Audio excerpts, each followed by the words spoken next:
Am I live? Am I live, buddy?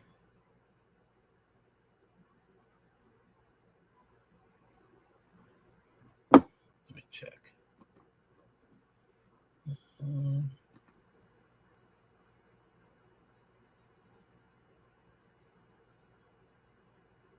Oh. This is probably the only edible and medicinal tree that should grow in every American backyard. So, I don't want to watch some fucking this is commercial. probably the only edible and medicinal tree that should grow.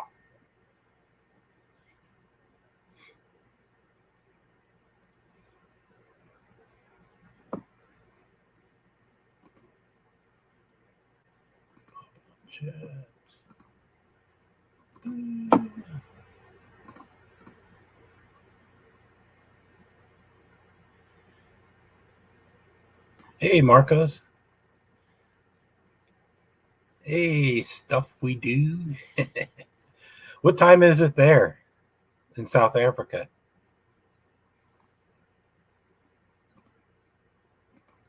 It's probably at night, right?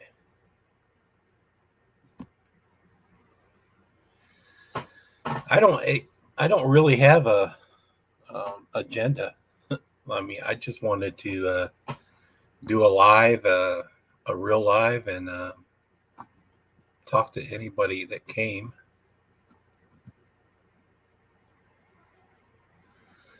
It's 8 a.m. for me. Yeah, I think this is too early. I'm gonna have to. 5 p.m. on Saturday. Okay. I'm gonna have to do this later, a little bit later, because for me, I'm a night owl. I'm up all throughout the night. And hey, Jason, it's 10 a.m. for me too. So, hey, Michael, did I miss anybody? I don't think. But you know, I'll probably make it a little bit later. So I'm like sometimes going to bed like at 6 a.m. I think I managed to go to bed at like 4 a.m. So, and I'm like, oh man, I set that for 10. I'll have to do it. Hey, Dark Gravity. I don't know. I mean, as I said, I don't have anything to talk about. I mean, we can talk about. We can talk about this knife that I like and don't like. I gave it a bad review. Well, I didn't really give it a review. I tried to disassemble it. I did disassemble it, and I tried to fix it. And if you can tell, it's not really working. If I'm resting my finger on the button, and it's just a little bit of pressure to get it out.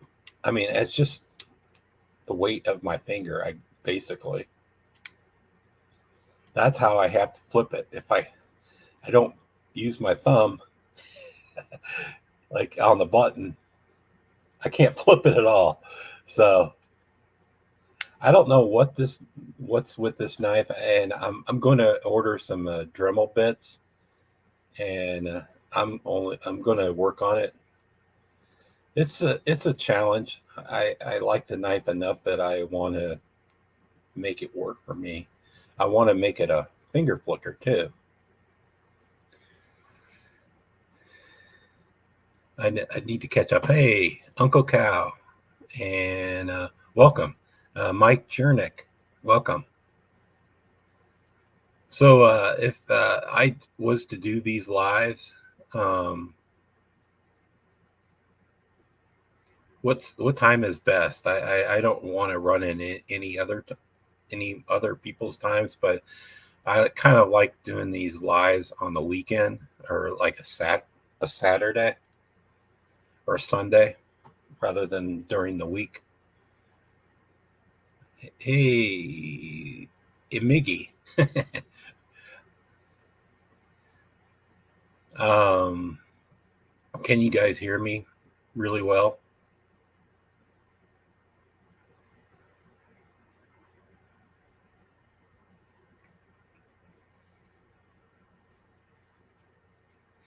If I knew how to post a link to my cast, let's. I don't know. I'm using StreamYard, but I don't know how to post a link. I don't know how to capture a link either. Okay, maybe if I hit the invite. Oh, okay. That's so anybody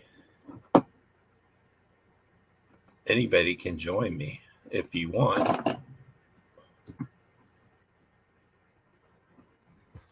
I think it would be cool if I had a person that joined me and helped me do the conversation. If you guys see a cat creeping up behind me, let me know, because they're probably going to attack me.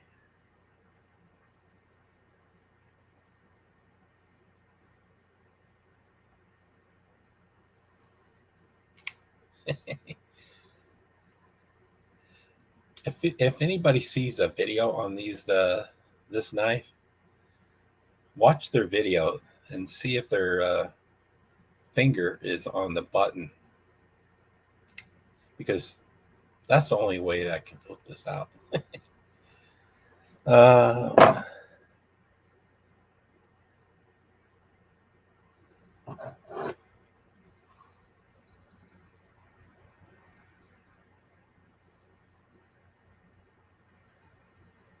Everybody's still saying hi.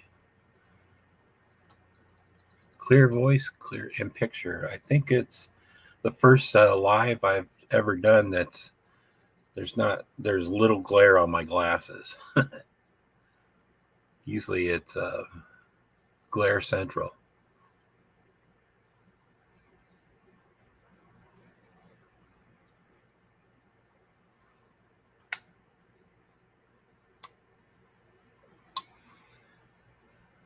I'm doing fine.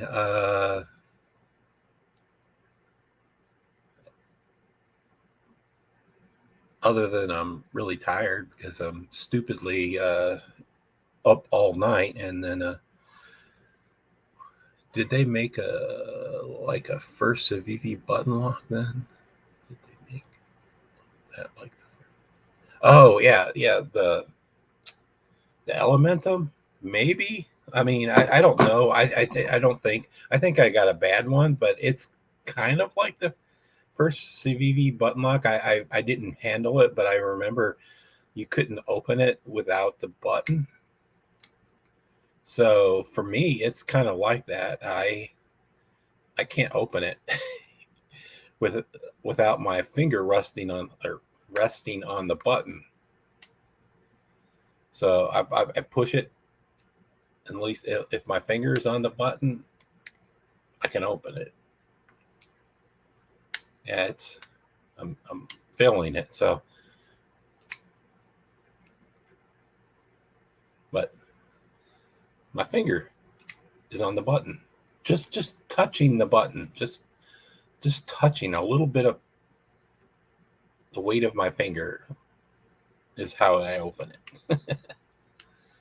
But if I don't put my finger on it, I can't open it at all. So maybe a little bit of metal needs to be shaven off in the pocket of the button. So I'll update you on this. Yeah, I contacted compress the spring, maybe. The spring that I don't know if you guys saw the spring. The spring is, I wouldn't say the spring is good. I don't think the spring they use a long skinny spring. I think it was too long, and it needed to be a wider spring. But yeah, I contacted BRS. It was weird. BRS reached out to me right even before I like talked about the knife. They were like, Gary, wipe the lens in front of your camera, please.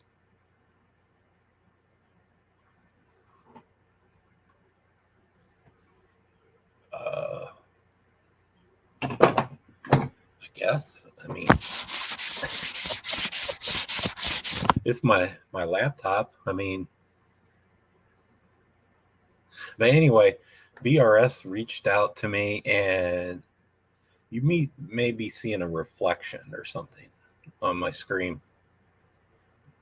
Maybe you're seeing a reflection. Anyway, BRS reached out to me when I posted the original frame lock version of this knife, and they just said, like, thank you. Do you want to borrow some knives and review some more knives? I'm like, I didn't answer them because I didn't. At first, I'm like, is this really BRS? But anyway, I started talking to them about this knife, and I think me not liking this knife kind of like turned them off.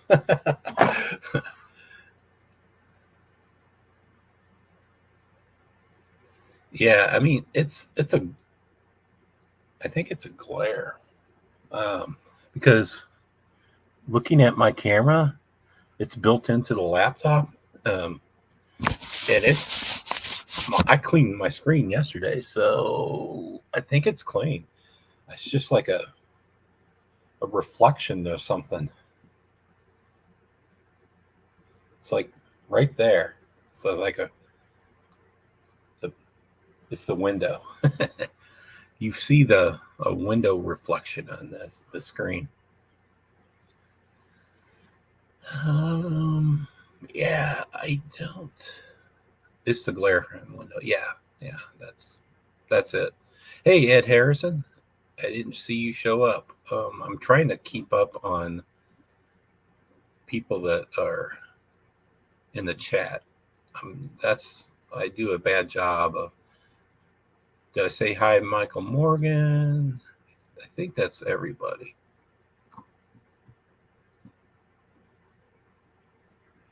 Yeah. So hey guys, if you don't want to come on, what do you like to talk about?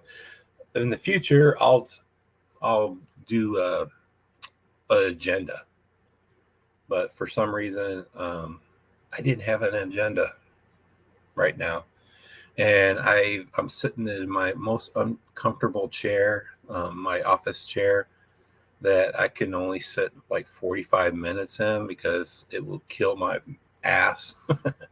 And that's how I like to work when I do freelance, because it forces me to get up every 45 minutes and take a 10-minute break to relieve my ass pressure. That's why I don't get a better chair, because it forces me to get up. I don't like to like sit any longer than 45 minutes unless I'm watching a movie in a comfortable couch or something. What do you have you got? Oh yeah, well, I got these two knives, these new knives from the Apex Pass Around, the Tuya knives, and I haven't really carried them or messed with them other than I shot a unboxing, but I'm probably going to start messing around with this weekend. This is I don't remember. I forgot what these ones called. The fat something, fat belly, big belly. This is a Apex Pass Around knife. It's a Tuya knife, and I did not get a conspirator yet. Is it worth it? Do you like it? I love the conspirator. I still have the 3 conspirators, and I'm really going to give 2 of them away. So I don't know if I would buy this knife because it's very expensive. But hey, Blades and Chill, Hey, Norway. My family is family tree is from Norway. So I like this knife.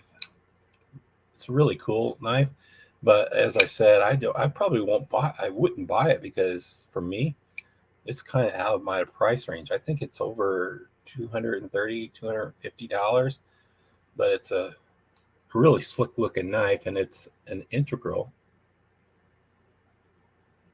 And if you're still thinking about the conspirator stuff we do, yeah, I have all three of them. Oh, I have three of them. I think there's a fourth one with Damascus. Initially, this one was my favorite. Hey there, Winchester. This one was my favorite because I like coated blades. And I like the green handle. But when I was trying to install this titanium clip, this wood one, this wood one, man, it's failing. This wood one came to my liking.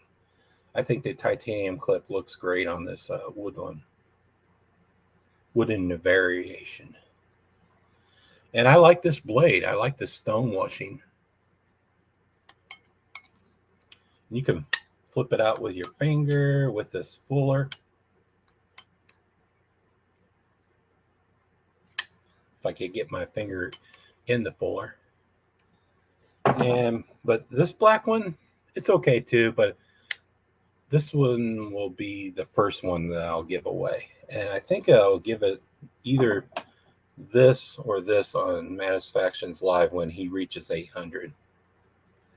And the other version, the other knife, I'll probably give it away to my members that like pay me or they want to donate money to me. I'll give them a chance. I mean, I always intended to give away knives to anybody that signed up to be a member. So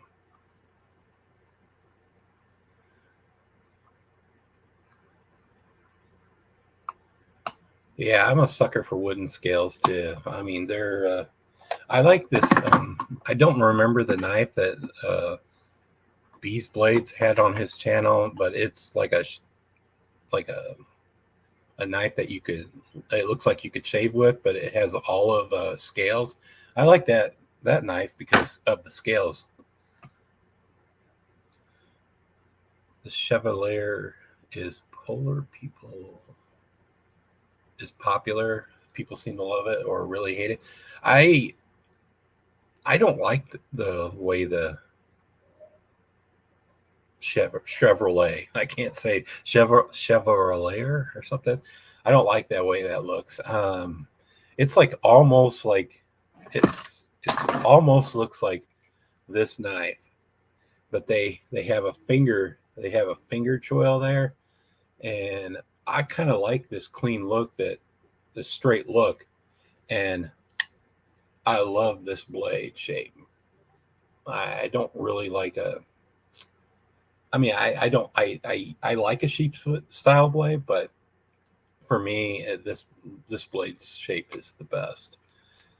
I think this is in my humble opinion, this is the best button lock that SOBX came out with.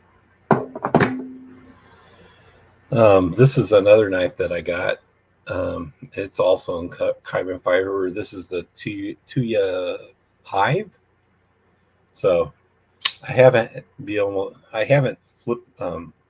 played around with this, but I think it's a nice knife. It's probably a little pricey. That's an M390 steel. So I'll do a review on it eventually. I'll give you all kinds of information, but for now, I don't know anything about it. I like this nice hexagon look on the scales. I'm a big hexagon sucker for hexagons. Hexagons? I'm a sucker for the hex gun is in the blade on this one. So let me try to read up on, Petrified Fish Scholar. Yeah, that's it. Yeah, that I like it because the scales look olive wood. I think the olive wood scales look fantastic. Yep. That's the knife. Well, I mean, I didn't click the link, but I'm pretty sure when you said the name, that was the knife. Hey, Grumpy Grump, Grumpy Grunt, and hey, Dwayne Letterman. Let's see if I missed anybody else that came in. Trying to catch up. Yeah, I don't think I did. DiverDave. Hey, what time is it for you? It's got to be evening on Saturday, right?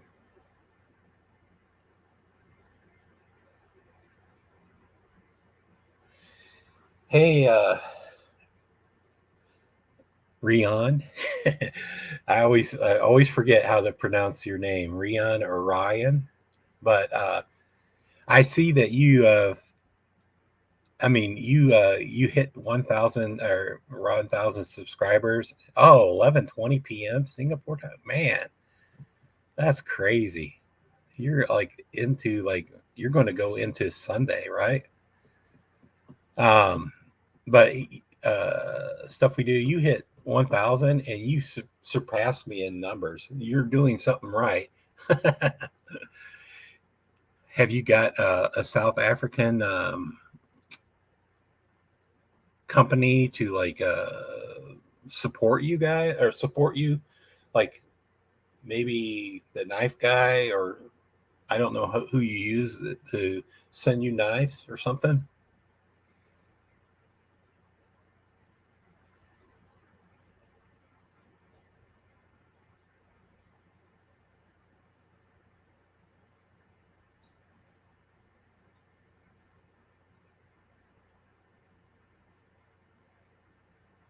I won't talk bad about uh, the Chevrolet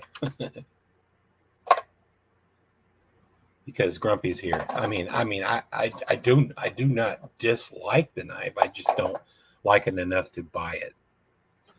I still think the Chevrolet or the Chevrolet,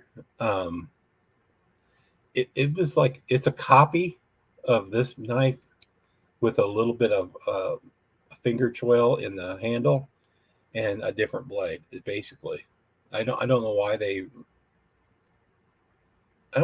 released it. The longer sheep's foot is kind of weird looking, but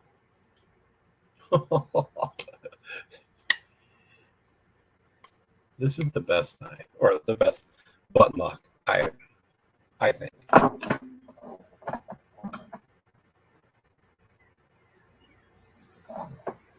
This is clearly not the best button lock. Oh, it opened surprisingly without my finger on the button. Let's see if it will do it again. Nope. I had to put my finger on the button. Hey, Jake. You're the closest person to me on the chat.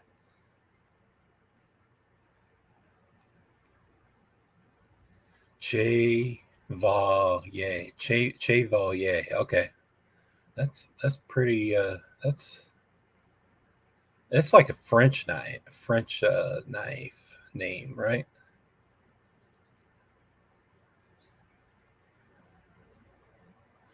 Nope. Yeah, Grumpy. Yeah, Indiana. You're much closer. I forget that.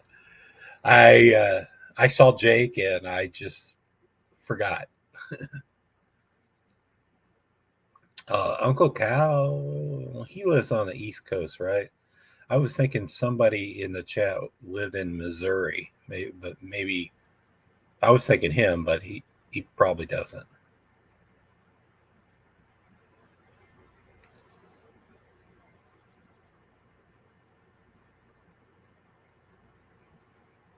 DiverDave said if I go to his country, I could live there. He would put me up. I'm just kidding. I think he said that. I bet that initial coatings wearing. I mean, I'm gonna take the initial coatings off with a Dremel. I just have to order a smaller bit for my Dremel. I was checking all my bits, and I had no small bits to go in the hole. So, but I'm gonna take all the coating off and see if that helps. I think I'm pretty sure if anybody ordered any other version than this black stonewash version, they probably had no issues. But I think the stonewashing, I don't know for sure, but I think the stonewashing affected this opening mechanism. I don't know.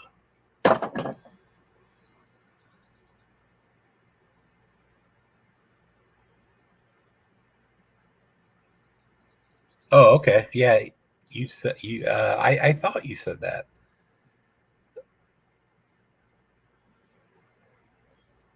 Pete's Apache.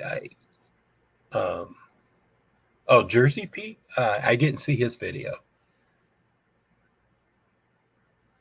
He said, oh, did he have the same one? Or so if you're saying he had like the same one, the stonewashed one, the blackened blade, because I think this was the only version that maybe this is the only version. I think all the other blades were just stonewashed, not acid washed like this one.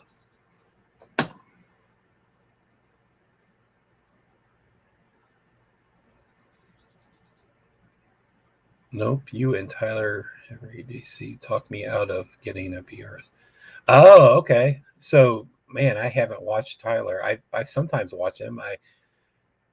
YouTube unsubscribed me again to him. I mean, YouTube unsubscribes me to a mix of channels. If I stop viewing them for a while, it will unsubscribe me. So Tyler didn't like it either. Sweet. I don't want to be the only guy that dislikes. I didn't want to be the only guy that disliked this knife, and people thought I was crazy. Thankfully, I got redeemed. There's other people that had problems with this knife. Thankfully.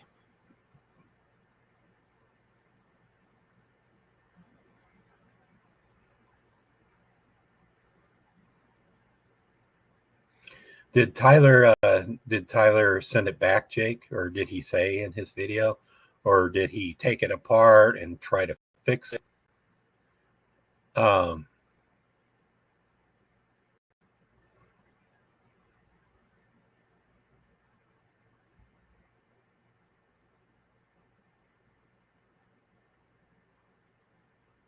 Yeah, I should have taken a Civivi button lock and did a comparison, between the two. Probably will. I'm going to still work on this knife, and I plan on dyeing the scales or something. I still like the looks of this knife. I love the looks of this knife. It's really small though. Like in my hands, it's just, I like to make it comfortable. I like choke up a little bit on it, but it's not a hard use knife. I just like the looks of it. So I didn't send it back, and I had the paperwork, and Blade HQ says I can send it back unless they saw that video that I took it apart.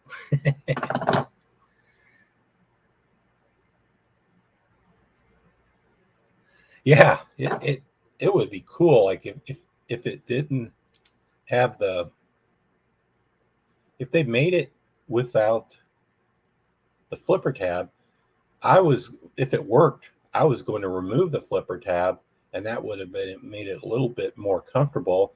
It would kind of give it a slight finger choil if I removed it.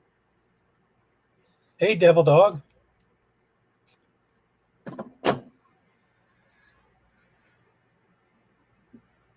Devil Dog is here. I'm hesitant about getting something from BRS when I had a question about the bearings. They responded with some odd comment about accepting action, like the YouTubers. Yeah, I didn't have the best conversation with BRS either. I don't know if it's American company or a Chinese company, but the English, they didn't really type right. I mean, they didn't.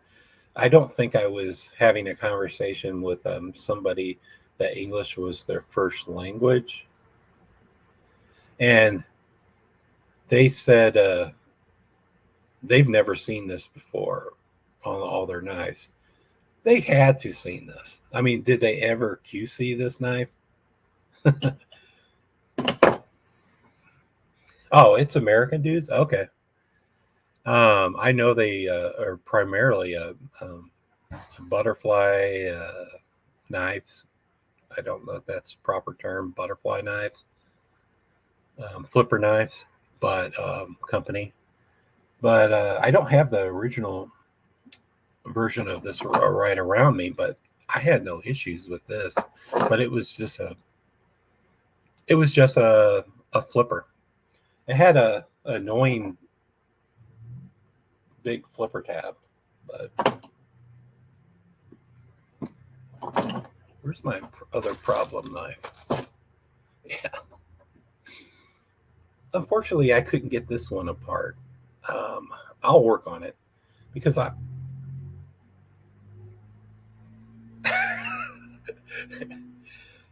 can only open it up with my left hand. Well, oddly. If I could use my meat of my finger, I can open it, but like using my fingertip, it just kills my fingertip to open this. And I mean, I have my finger off the lock bar. You can see it.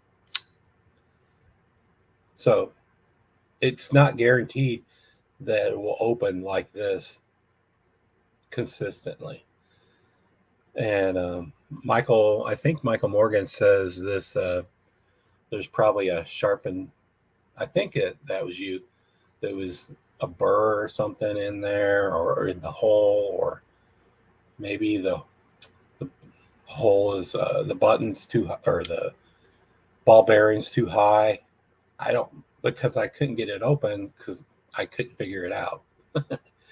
These two screws are like back screws are like super fucking glued in. I mean, I heated it up red hot, and I have an electric stove, and I can set the screw on the coil and get it very hot, and it's like a soldering iron. I don't know if soldering iron would do a better job than an electric coil, but it usually works. But this knife, I couldn't get it. But I found if I try it 3 or 4 times, eventually it will loosen up. I don't want to wreck the screw, so I don't know how LTK does all his disassembly videos, and he magically has every knife that doesn't give him a problem, or maybe he edits out the problematic knives. I seem to come across my knives that I can't get apart all the time. It's a 50-50 thing.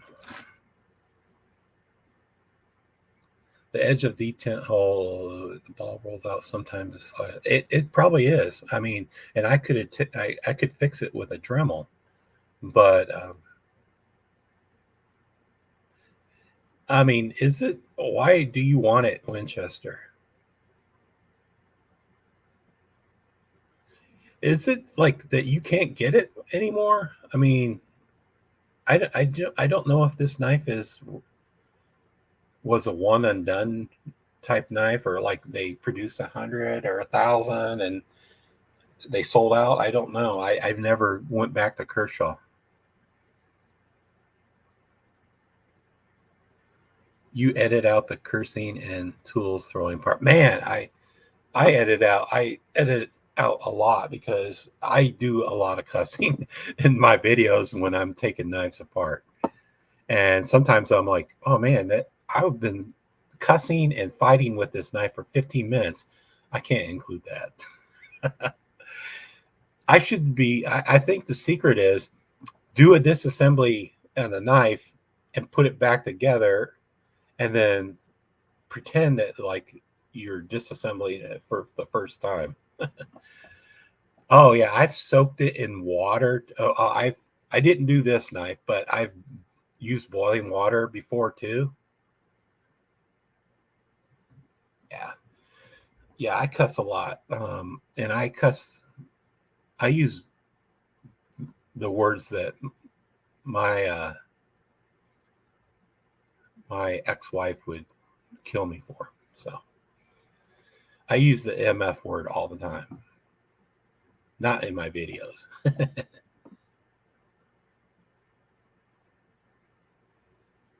Yeah. Oh, I was gonna just say, do you guys remember that I received this knife without a thumb stud? And receiving it without a thumb, not having a thumb stud doesn't really bother me. It's just that it didn't have the thumb stud, and it like showed a poor quality control, or yeah, QC. So I've been dealing with a buck. I probably 10 emails back and forth, and they finally said, "Oh, I'll send you thumb studs." And then they said, "No, send the knife in, and I'll pick out a knife for you that's straight from the factory floor," or something like that. And the latest email I got today is said, we'll just send you a knife." And I'm like, it didn't talk about me sending this back or anything, or Thumb says they said they're going to send me the knife. I'll believe it when I see it. I mean, I didn't ask them. I just asked them for thumb studs, and I didn't want to send the knife back. So I don't know. But honestly, I like this knife, but I think I should have got a 110 because this blade's kind of small for me. This 112,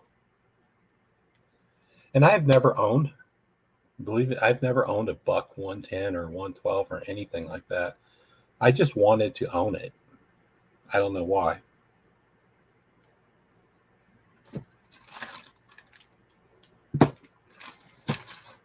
So I had to catch up. I've always liked that model.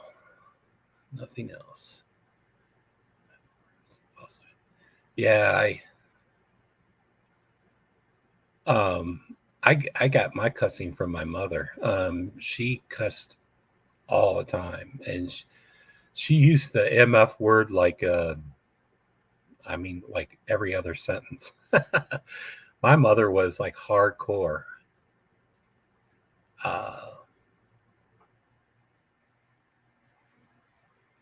Like car leaving factory, no steering wheel. Like what? Yeah.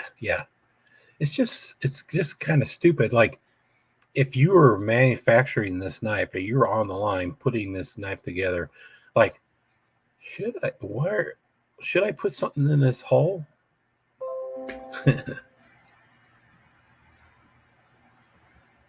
I had 4 of the 112 slims. Yeah, it's a chunky bastard though. its handle is a chunky bastard. But being a chunky bastard, it makes it seem like you could just like throw the knife and it will hold together, and you could just abuse it, run it over with a car or something. Oh, you can see the head of my cat. If he appears over my shoulder, just warn me, because he's going to probably attack me.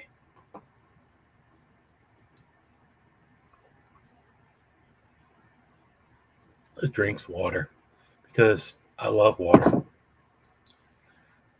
Water's good. Feel like I should at least have a 110 in the collection. Yeah, I still do. I'll probably eventually have a 110. How do you guys feel about the 110s? It's like a finger grip. They're pretty nice, but yeah, this is the Orbit is the one that's behind me. He bites, and he bites with his. He'll like be purring and giving me good eyes or blinky eyes, and then he'll be biting me. he was, I think he was never weaned off of biting.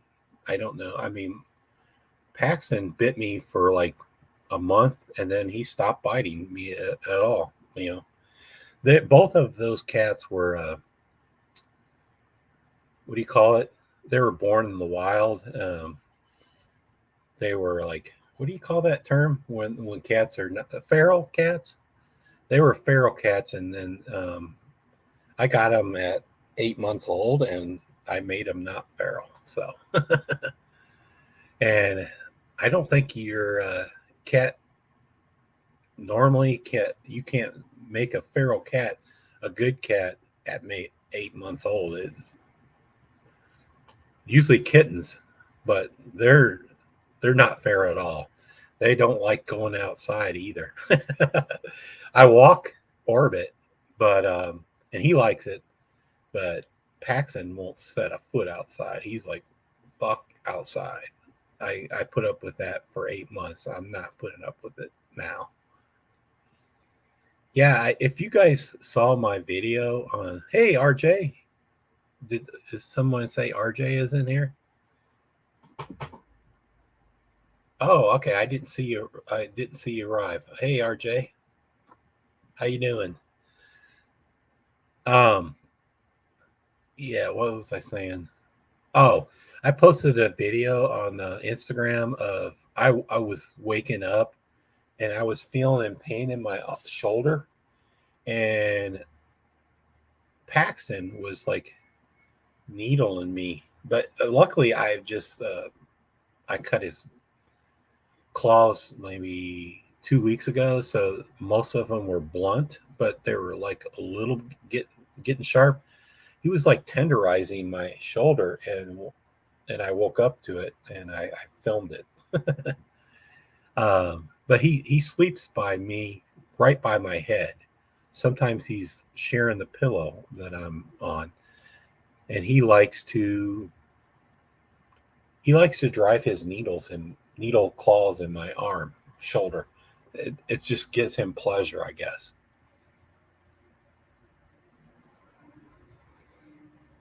His biting is supposed to be affection. Orbit bites his brother Paxton, and Paxton he doesn't put up with it. He kicks his ass. It ends up being a chase around the house, and they don't really fight, but they go at it.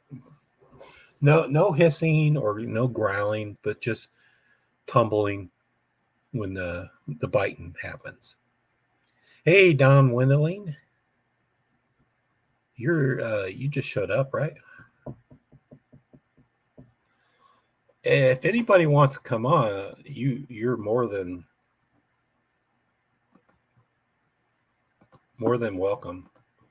Oh, damn it! I'll post a link in the chat again. If anybody wants to come on, you can come on. I will never understand cat people. Man, I grew up with dogs and cats. I used to be a super dog person. I grew up with a German Shepherds and a Doberman Pinschers, and I love dogs. But when I got married, um, my wife, ex-wife, didn't want to have dogs at all, and she was a dog person too, but she didn't want to have dogs. So, and I was a cat person, but not like I am now. And she primarily, we had all cats. So, and I didn't start liking cats fully until I had a cat named Murphy. She was a girl cat named Murphy. I picked up I rescued at a 3-year-old cat I rescued from the pound, because I walked in a room for like 50 cats, and that cat ran up to me immediately, and that was the only cat of the 50 cats that wanted to like be with me. I mean, she took an initial liking. So I bought her for my wife, and then it was kind of funny. She ended up liking everyone in the family, but she really loved me and my son. For some reason, she just really loved. So that's when I became a true cat person, because I like, that's the first cat that liked me. Most cats didn't like me, but my two boys liked me. So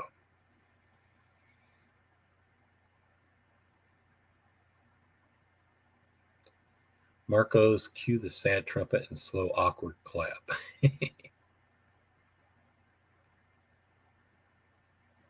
I know Jason Brown loves cats because he had a kitten accident. So he probably likes all animals. So I mean, I like all animals. I'm not evil like in the old days when I used to shoot squirrels and birds for fun. Don't tell Pocket Metal that, but he probably already knows.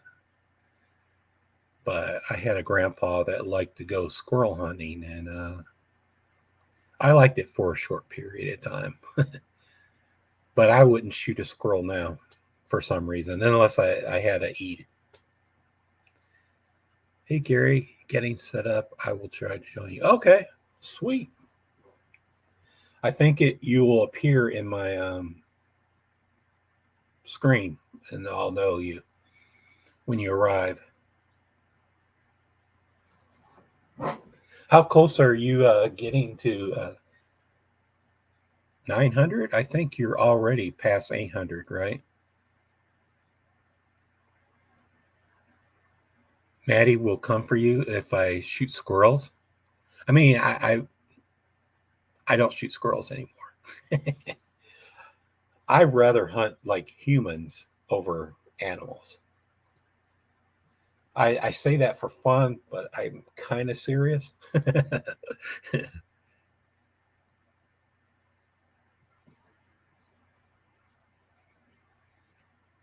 I think hunting a human would be far more of a challenge for food.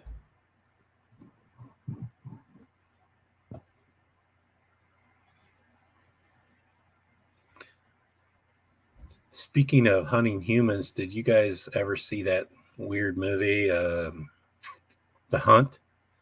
It's about humans hunting like Democrats hunting Republicans or something. But I watched this movie twice, and it's not really like that.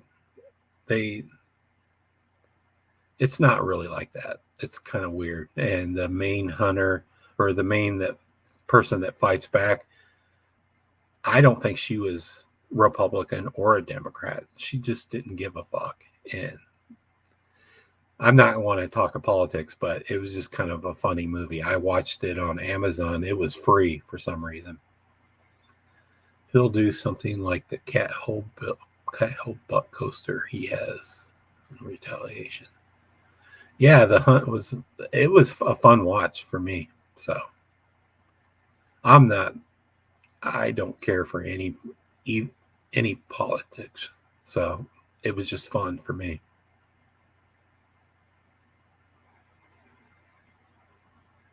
I sort of like movies that where people are getting hunted for some odd reason. Like the Ice-T movie, I don't remember, but Rutger Hauer was hunting him. I kind of like that movie. And then there was a Van Damme movie where they were hunting street people. I like this kind of movies. I need to stand up. And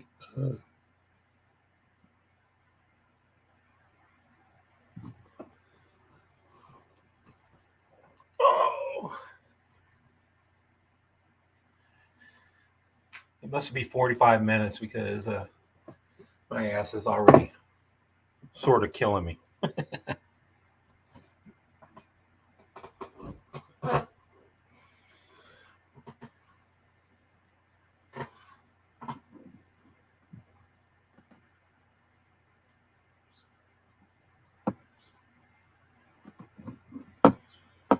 I'm just checking my chat. Okay. Hard target. Yeah, that was it. And then the Ice-T movie with Rutger Hauer and the guy from Rock or something. And Alien 3. When Ice-T was like really skinny and young and badass. Ice-T, right? Not Ice Cube. Ice-T, the singer.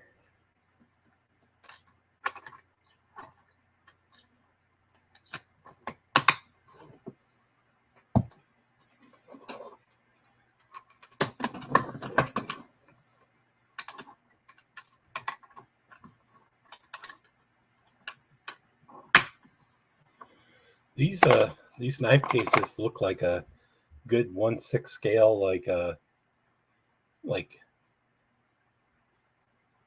ammo cases, or like it's kind of funny.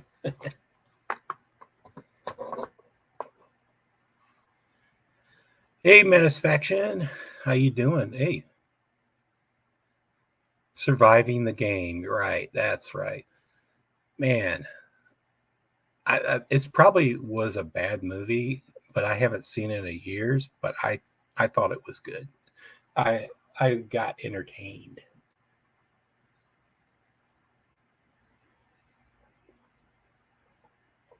I should start doing. I was saying, Matt, I'm gonna probably do these lives a little bit later in the day because I'm up all night usually, and I think I have 4 hours of sleep, maybe. But I intentionally tried to go to bed at like 10 o'clock last night. I couldn't sleep until 4. Speak the devilish squirrel and condiment king.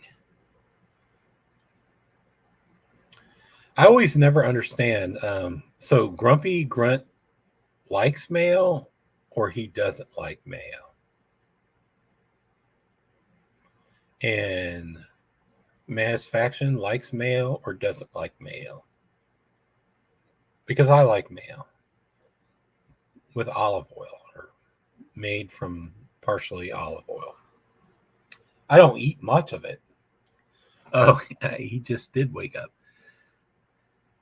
So if you came on my live, you would have some crazy fucking hair. You need to you need to shave off all your hair, because I woke up too, and you can't tell by my hair because it's shaved. Maybe you can tell by my beard. So I like light mayo on sandwiches. That's good. Yeah, I would never eat mayo on anything other than a sandwich, probably. or like maybe some tuna. That's it. I wouldn't just like eat it out of the jar. I shaved my head once. Everyone called me a potato head. So when you start losing your hair like me, or you'll go with the balding look or the comb over, or you will shave your head. I prefer shaving my head rather than trying to hide it.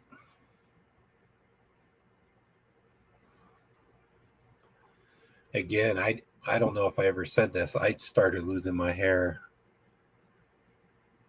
50.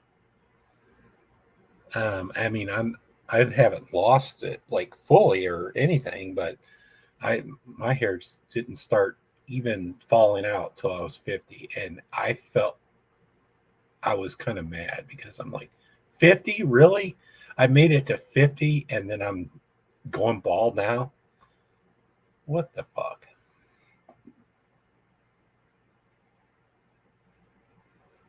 I like mayo on fries. Man, I've never tried mayo on fries. Is it like, do you like a seasoned mayo or something? Because straight mayo on fries, that would be weird unless it's seasoned with something, I think. I mean, it's not weird, I guess. Yeah, burgers, I could see that with a little bit of something mixed in, because I don't know if the Whopper, it's the mayo's on the Whopper, maybe mixed with something else, maybe. I don't eat too many Whoppers, but from maybe Big Mac and Whoppers, I kind of think they have mayo on them.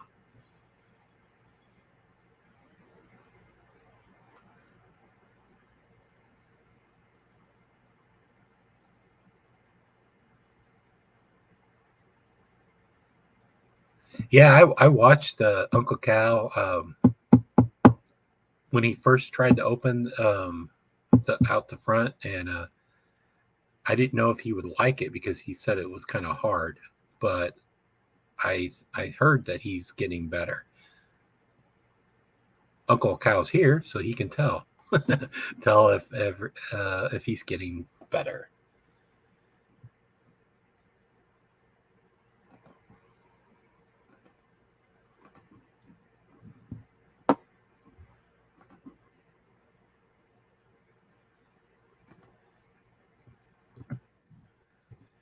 Hey, Matt, if you want to come on, you can show your crazy bedhead on live. If you don't, you can't. He's getting stronger.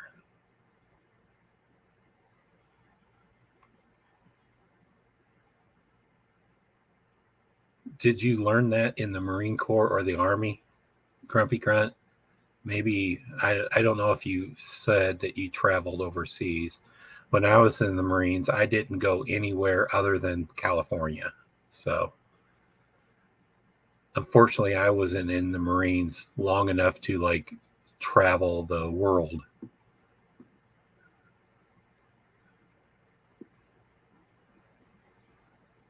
If you're still on in an hour and 40 minutes, oh, no, I won't be on. I mean, I would come on somebody else's live, but I won't be on because I have to like move to the couch. This office chair is a 45-minute chair, and I don't. Oh, it's 59 minutes. That's why I had to stand up earlier, because 45 minutes and I'm done. I'm usually done for 10 minutes. This painful ass fucking chair. It's good for doing freelance.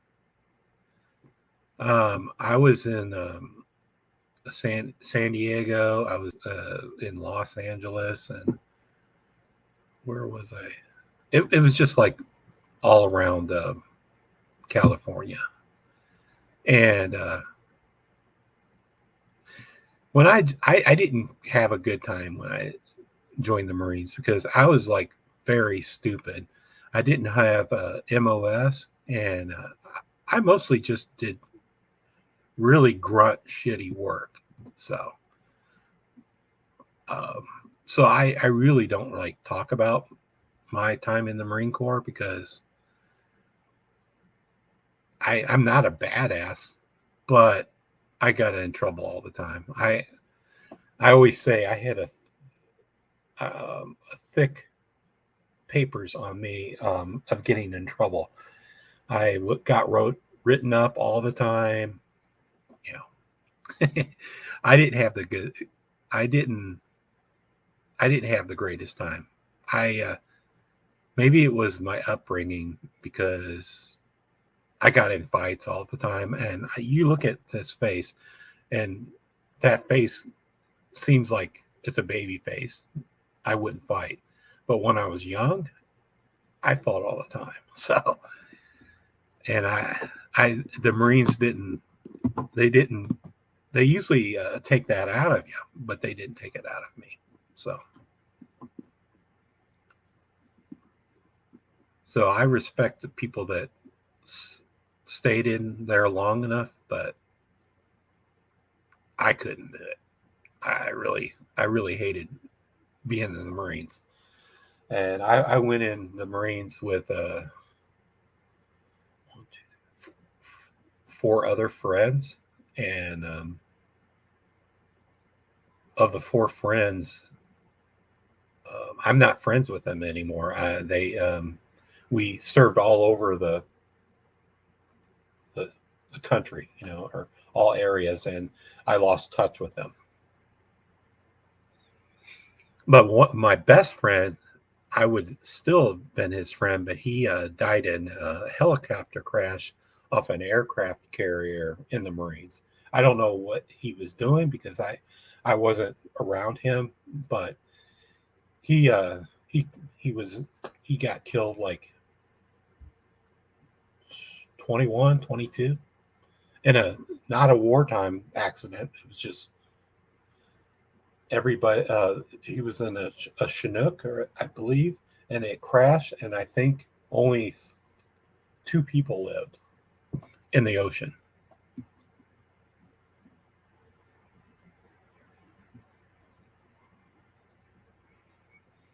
That's great that you love the Marines. I mean, I love them up to a point, and then I started hating them. I mean, I just think I didn't want to be there. I didn't like taking orders. So stupid orders.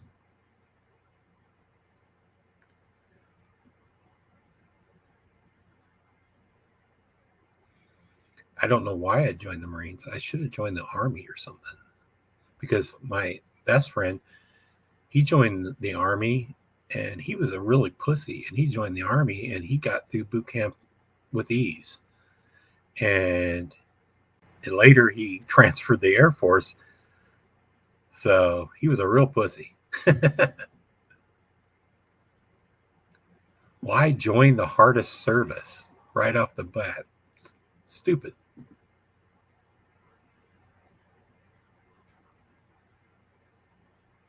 Hey.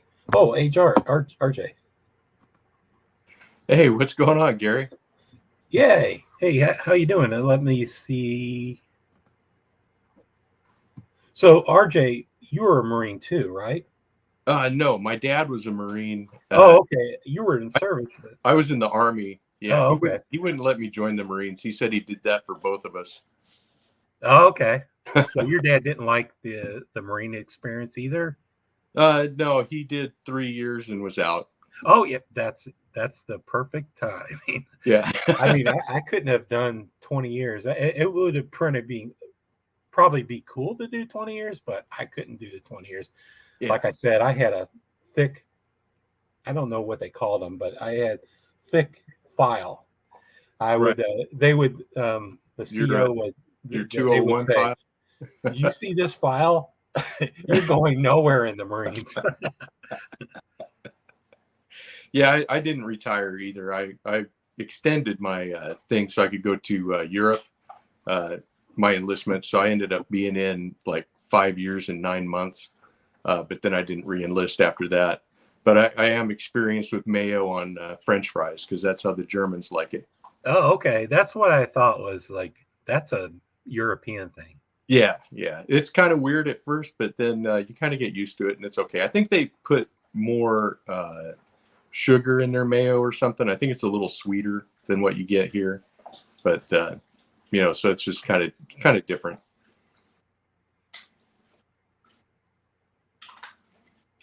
Hey, Devil Dog. So, you did 1 term, 2 terms. I bet you did 2, right? You said you graduated or you got out in 93 or 96.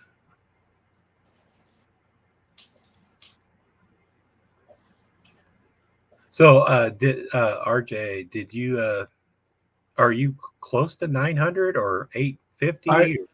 I was as of this morning, I think I'm around 828 was what I have. Oh, okay.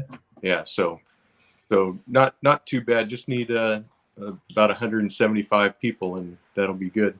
So, how long have you been doing your channel? I mean, I started. Has it been a year yet? Oh yeah, it was a year. Oh, okay. It was 1 year in I think February. Was, okay. Yeah, was when I mean, I think it was like over a year and a half for me. So I was thinking if you'll probably get there about the same time as me, a year and a half or something. Unless you, if you have a bigger channel that calls you out or something. I mean, maybe Patty's potato peelers can send some help. I know that William is trying to send help your way because he's doing a 1,000 giveaway using your name, right? Yes, he is.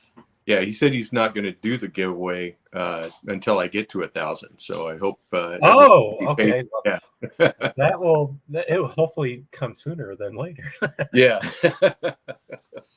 I hope so too. Yeah, it'll be nice. Then we can do more of these impromptu lives. Right. Yeah. I kind of like coming on other people's lives rather than my own. even in the chat, I love littler channels lives, and I like coming on them more than my own. So yeah, I think it's hard when you have like a much larger audience to try, if you don't have a moderator to keep up with all of the comments and all that other kind of stuff. It's tough. Yeah, I would make everybody a moderator if I could. I don't know how Mattisfaction does it, but if Mattisfaction ever comes on here, he could make everybody a moderator. Maybe, I don't know. Yeah, I guess you have to know all the different tricks and stuff. I don't know all that myself. I don't for live. I'm clueless. yeah, I think this is. I mean, I know Jason Brown is a moderator, but I made him a moderator, but I don't remember how I did it. Yeah, this is the first time that I think I've been on a live on YouTube, as a guest. So when you invited everybody, I said, "What the heck? I'm just going to jump in." Yeah. And you showed your face already, so you know. Yeah, I have. So you're not shy. But I don't remember your beard being as long as that. It goes through phases. I'll grow it long, and then I'll cut it back, and then I'll grow it long, and then sometimes I think I like it longer, and sometimes I think I like it shorter, and it turns out it's always a work in process. You're never. Yeah, I do that too. I think I shaved my beard 2 months ago, and I had a longer beard. Right. And then I had like a full face beard too. Right. But I shaved off my beard at one point, and I didn't like how I looked with the double chin. So I quickly grew a beard again. Yeah. Beards are good for hiding a multitude of sins. Right. I mean, yeah, you could tell I have a very fat face. We all have our attributes. It's kind of funny because when I was in the Marines, I weighed 135 pounds. I was like a weakling. Oh wow. And then, I mean, I ate like so much food to maintain that 135. I think it was I think I got hassled if I dropped a pound below 135. So I had to eat a lot. Yeah. I have no I don't have that problem now. I stopped having that problem when I like turned 35. I'm like, oh no, I don't have the high metabolism anymore. Yeah, that's definitely one of those things. I've had to cut back on things, and I'm trying to hover right around that 200 mark, but it seems like it's getting farther and farther away. Man, my weight goes up and down like crazy. Even though I do intermittent fasting, I can take like maybe 50, 60 pounds off, but I can't take any more off for intermittent fasting. I just maintain. Yeah, that's all you can do, especially when you start getting up there like we are. Yeah. I mean, I always thought when I would became 57 or 60, I would like be a skinny, old, frail old man, but it's not happened yet. Yeah. That's okay. I can do with the skinny, but not the frail. Yeah. I wouldn't say I'm frail, but occasionally I'm just clumsy and I'll take a spill. But Jan made me a walking stick. That helps, especially in winter. I'm just like clumsy and I'll hit the littlest patch of ice and I'm like, woo! I'll fall.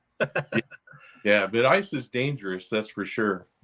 Luckily I don't live in an area where there's much ice. So Yeah, you live in California, so yeah, you have. Yeah, I I like winter, but I kind of hate it because I'll fall. So do you see a troll in there, Winchester? Oh, you're just saying you keep the. I don't think any trolls showed up in my chat or my live. Eon's, hey Eon's Edge. Kind of busy. I want to stop in and say hi. Man, keeping up in the chat is very hard when you host the chat, and especially if you have a guest and you are talking to them, and then you can't keep your eye on the chat. Oh, let me see if I can. I don't know if I can do this. I'll try to get the chat on my laptop because I can't see it on my phone. Oh, you know what? I opened up two screens, and on YouTube, I have YouTube and StreamYard open, and there's on YouTube you can click the three buttons on the chat. It's in the top right of the chat, and it pops it out, and then I move that over the StreamYard side of the screen, and I could read the chat and interact with the chat. Pocket Metal showed me how to do that, so. I mean, there's a chat in StreamYard. Yeah, I was trying to do that, and it like took this screen where I can see you away, and so I thought that would be kind of crazy to try to talk to you and I can't see you. But so are you viewing me on YouTube or StreamYard? Yeah, I went through the link that you provided in the chat through that's how I got to here. Okay, so you're in StreamYard. Yeah, so I'm in StreamYard. So pull up a YouTube video of my live, and you can break the chat away and put it over the right side of your screen on the StreamYard, and you can interact with the chat through StreamYard, but I think it's better through YouTube. Yeah, I probably can't show you. You probably not. I'm not getting what I say. Yeah. It's my stroke speech. Oh no, it's okay. Let me mute this computer. Oh yeah, you have to mute the YouTube screen. Yeah. Or else it won't work at all, I don't think. Let me go here and let me see if it will. I have to wait for the ad. Okay, there we are. And oh, okay. Now I can see the chat over there. So did you see the three buttons over the chat? Is like a three dots, like you can click that and then it will break the chat out into a separate window, and you could pull that window in front of your StreamYard and use that. It's like I'm using the StreamYard as video, but I'm using the YouTube chat to chat with. Oh, okay. You can post links in there and stuff like that if you have a wrench, but I don't know how to give you a wrench. If Mattisfaction came on, he could tell me how to give you a wrench, but I don't know how. Yeah, it's okay. We'll just go with that. I'll post something now. Can Jason Brown give out wrenches or not? I'm asking in chat. Or do I have to give out wrenches? JB is no, I don't. I think JB said he was doing a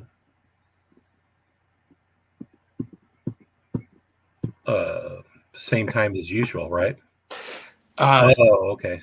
You can wrench people. So do I have to go in YouTube Studios or something like that?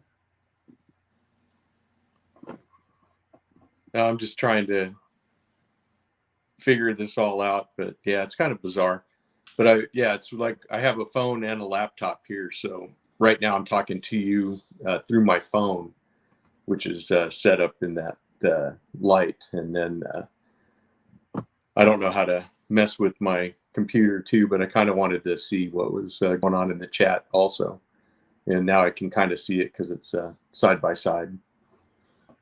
Yeah, so it still kind of works. So I just made did your name change? I just made you a moderator, and I made Winchester a moderator. And no, it didn't change. Type something. Type something. Okay, in the chat or in the chat. Okay.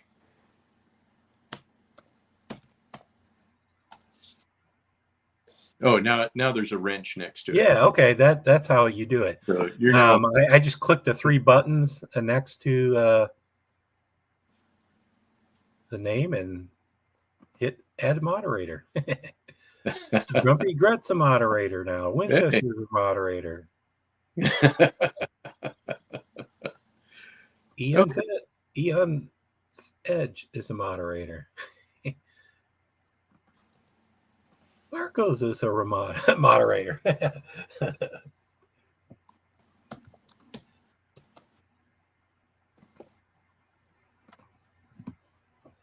Man, I kind of like how Pocket Metal and Mattisfaction does it, where everybody's a moderator, and they can just post links galore. Like post their links and post other people's links and all kinds of stuff. Yeah, I kind of saw that chat this last Monday, and I was like, just tuned it in. That was the first time I'd watched one of the Metal Monday ones, and there's like, there was like 9 or 10 guys that were on there. I was like, what the heck is this? I mean, it's kind of crazy. I mean, you can come into all these chats, and it's just fun time, I think. Yeah, I'll have to join in a couple more. It just during the week, my schedule is crazy because sometimes I, work overtime. Sometimes I don't. Sometimes I'm home. Sometimes I'm not. So it just depends. But I'll see what I can do about hopping in on these things. Yeah, unfortunately, I'm home all the time.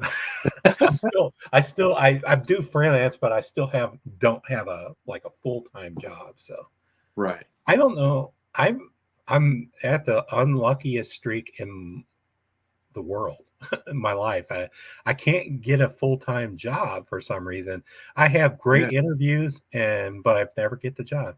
I don't know if I have some reference on my resume, or they call somebody that knows me and they're like, "Oh, don't let him get a job." I don't know. I don't. I mean, they probably don't do. They never get the calling your references, but there's some bad luck. I always lose the job to somebody else. Yeah, that's definitely not good. But for freelance, I have no problem. Right. Yeah, that's the thing. I mean, it's tough when you lose a job and then you're looking for one.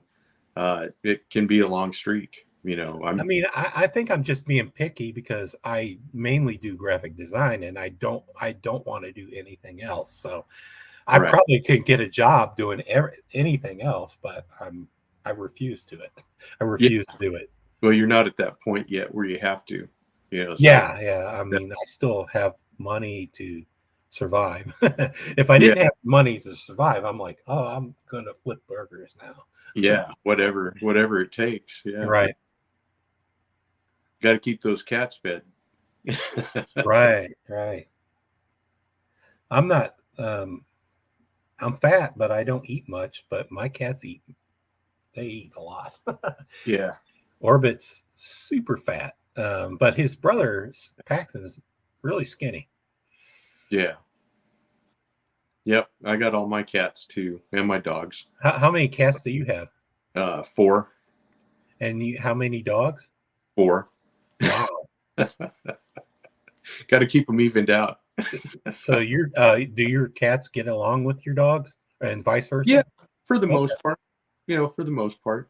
Okay. They don't really. Every once in a while, a dog will chase a cat, or the cats will come and want to play, but they don't speak the same language. So it's they don't play the same way. Right. Yeah, they all get along for the most part. Do your dogs have beds? Yeah, they have mine. So, well, okay, like a dog bed. I mean, I was going to ask, do your cats sleep in dog beds? And well, it's funny. The cats kind of sleep wherever they want to.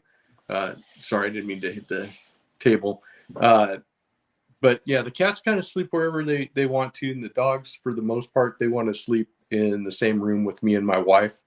And so we usually there's at least 2 that want to hop up in the bed, but then they get too hot and they hop down. And then we have one that likes to stay in her crate all the time. The door's open on it and she just walks in and out, but she just likes to stay in there for some reason. Okay. That's like at having an indoor doghouse. Yeah, exactly. And she loves to just stay in there. So she'll go in there and she takes her toys in there and she's just happy, to be there, and comes out when she wants to. And then, the cats, like I said, they're kind of all over the place. You never know where you're going to find one or what they're going to do, but they usually like to be in the same room that the people are in. But we don't let them in at night because the dogs, that's the one time they don't get along, is when the dogs are on the bed and a cat wants to get on the bed. They're like, hey, wait a minute, this is our side of the street. You get over there, you belong. Yeah, so they're very territorial that way. But for the rest of the stuff, they're fine. Sweet. Paxton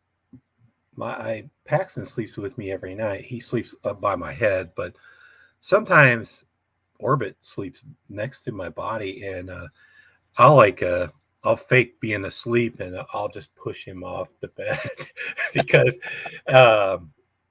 it's just I like to spread out on the bed, and I don't like cats sleeping next to my body. Yeah. Makes me hot. Paxton sleeping next to my head, I don't mind because it's not like he's not there. So Right. Exactly. yeah, I always, like, when I said I would retire, I have the pickup truck. I would have a pickup truck and I would drive around with my dog doing ventures and stuff. Right. But I don't have the dog. I have the cats instead of the dog. Yeah, you can still have cat adventures, I guess, when you walk your cat out there. Yeah, I mean, but he's always afraid of. He sees the dog and I have to pick him up immediately because he goes crazy. So I had one cat that we used to take on vacation. She rode in the car. She would sit on the dash or the back window, the back dash, like in older cars. They have back dashes. Yeah, I remember. And that cat didn't fear anything. She didn't fear dogs, fear people. I mean, she was a good vacation cat. Yeah. But that's rare when you have a cat that like that. That's for sure. Yeah, I remember, speaking of back dashes on cars, when we were kids, most of the cars that we had more ashtrays than seatbelts. Right. Like it's kind of funny. Man, my truck, I don't think my truck even has an ashtray. It's a 2012 Dodge Ram. Yeah. And I don't think it came with an ashtray, but yeah, we were talking about that at work. That we actually looked it up. When did they stop putting ashtrays in cars and stuff? And it was sometime in the 90s. Oh, okay. So they're if you get it, man, I had a Kia Soul, and I don't remember an ashtray in there. And it was like a 2010. So yeah, you're probably right. I just assumed that you can still get ashtrays. Maybe it was like it's a feature. It's a feature you can order. Okay. So they'll put in an ashtray, and then you lose like one of your data ports becomes the cigarette lighter. One of your ports that you have for like a 12-volt port on your. Oh, okay. Yeah. So they comes as extra, but you can still get them, which I thought was kind of funny. Take care, Jason. Thanks for coming on. Thank you, Jason. Oh, I see Michael Morgan. I haven't given you a wrench. Michael Morgan has a wrench too now. I try to give people wrenches when I see they post. Yeah. Because my screen starts turning the name starts turning blue, and it has a wrench next to it. Yeah, that makes sense. Yeah, I have in my truck a lot of like electrical outlets though. Right, exactly. Yeah, you can plug in a blow dryer, all kinds of stuff. Yeah, definitely something that's important like that. Do you drive a truck too, or a car? I have a full size van that they. Oh, you have a company vehicle, I have right? a company vehicle, yeah. Okay. So I have a company van and use that, to carry all my tools and parts and stuff as I go around repairing stuff. Can you use it as personal too? No, unfortunately they don't. But okay. But it's okay because they pay for the gas and all the maintenance and all the other stuff on it. So I'm thankful for that. I don't have to drive around and pay for gas with the price of gas now. Right. What's the price of gas in California? That's it's crazy. Like $6 or $5? Well, depending on where you go, like most of the Chevrons are over $6. Oh, okay. But then, like there's some little places that it's still like, around $5.15 or something. I heard yesterday that at Sam's Club, it was like $5.11. Oh, so okay. I didn't venture over there. I figured the lines would be through the roof on that, to get gas at that price. I have been with not a full-time job. I haven't. I get gas like maybe every 2 weeks, so Yeah. I don't know how much gas is. I think I got gas over 2 weeks ago. So Yeah. I imagine it's in Illinois. It's kind of expensive. It probably has to be a 450 or something like that. I don't know. Yeah. Yeah. I'm sure it is. It's probably close to 5.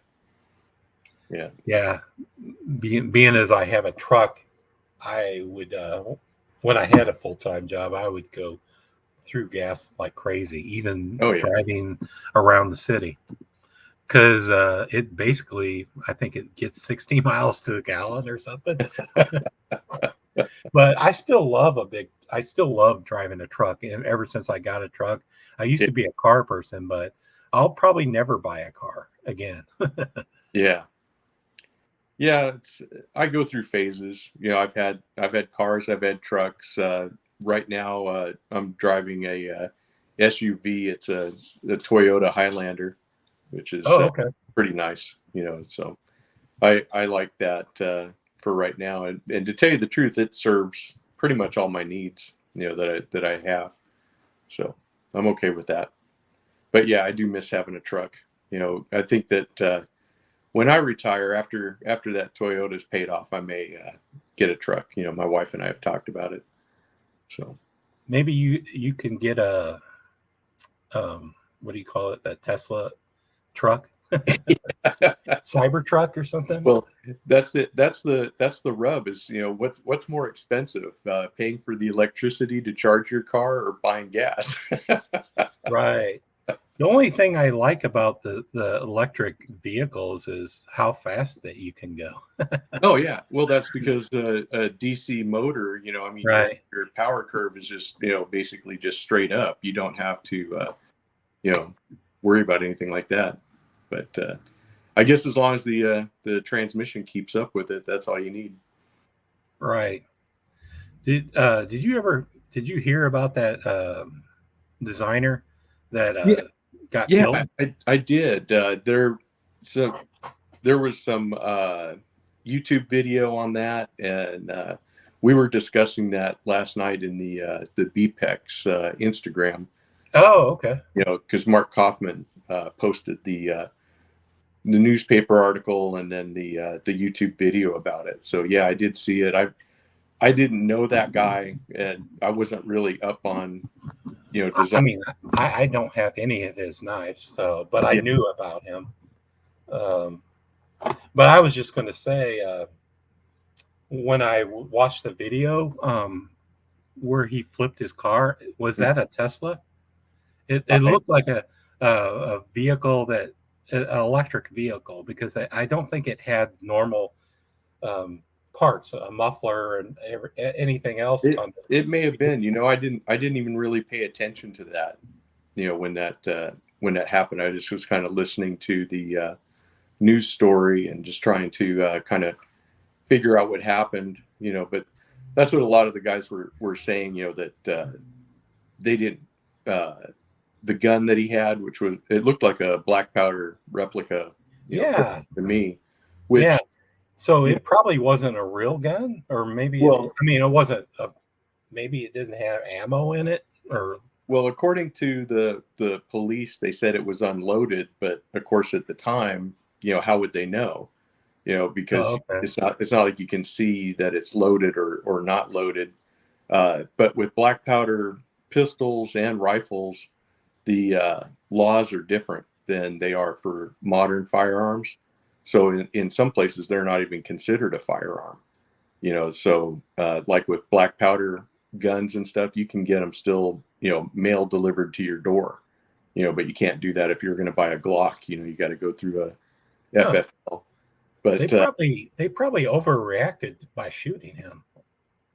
I don't know. They said they counted on the body cams, and they said that they told him 41 times to drop the gun, and he would not drop the gun, and they didn't fire until he actually raised the gun and pointed it at police officers. Well, why didn't they shoot him with tasers or something? I don't know. I mean, if there was enough cops, maybe a cop could take a chance and shoot him with a taser. I don't know. Yeah. I mean, I wasn't there because I Exactly. need more. I need more of the story. Right. I have no idea, and I can't really comment on that either.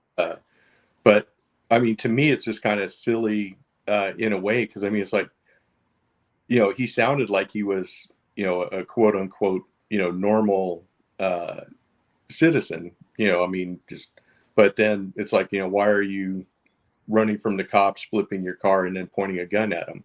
That just, Oh, so he kind of was doesn't. running from the cops? I didn't hear that. Yeah, so the whole thing, it kind of doesn't make sense, because the cops, I guess, were going out there or whatever, and I mean, I don't know what the whole deal was. It's a very bizarre story to me, because there's so much of it that doesn't add up. Right. Why this guy is engaging in this kind of behavior? It didn't seem like he needed to, and it's kind of a mess anytime these things happen. Yeah. I mean, I read in one article that it said he had a restraining order from something. And so it sounded like he was involved in something at one point, but it said that he had no current warrants outstanding. So maybe he had trouble at one time, but maybe he was on drugs or something. I don't know. Yeah, I don't know either. But yeah, it seems like if you're in a car and it's flipped over on its top, the last thing you're going to do is, point a gun at the police. You'd think that he'd want to get out of the car and get rescued. But, I don't know. It's just kind of, like I said, the whole thing is just, it doesn't seem like the guy was in his right mind. Yeah. I posted on somewhere, maybe on a members list. I said he was a time traveler because he was like using clearly a Civil War gun. I Yeah. mean, and the looks of him, it was kind of like a different looking individual. He had like the sculpted mustache and stuff. Right. Like he was like a time traveler, and then he was trying to run from the law. But I mean, that wasn't probably the right thing to post because he was dead. But Yeah. at first, I thought maybe it was another person with the same name, and Right. until I read the article, I'm like, oh, I guess it's really him. But I still haven't seen a picture. But everybody seems to think it's the same guy. And then later throughout the day, people started posting "We Nice," Civivi, Senka, and it's like, okay, that's the real guy. Yeah. It's too bad, whatever he was going through. I'm sure, he could have, figured a way out of it without having to end his life. I mean, yeah. I said, like, maybe he wanted the cops to shoot him. I don't know. Yeah. By pointing a gun and then not like responding or something. Right.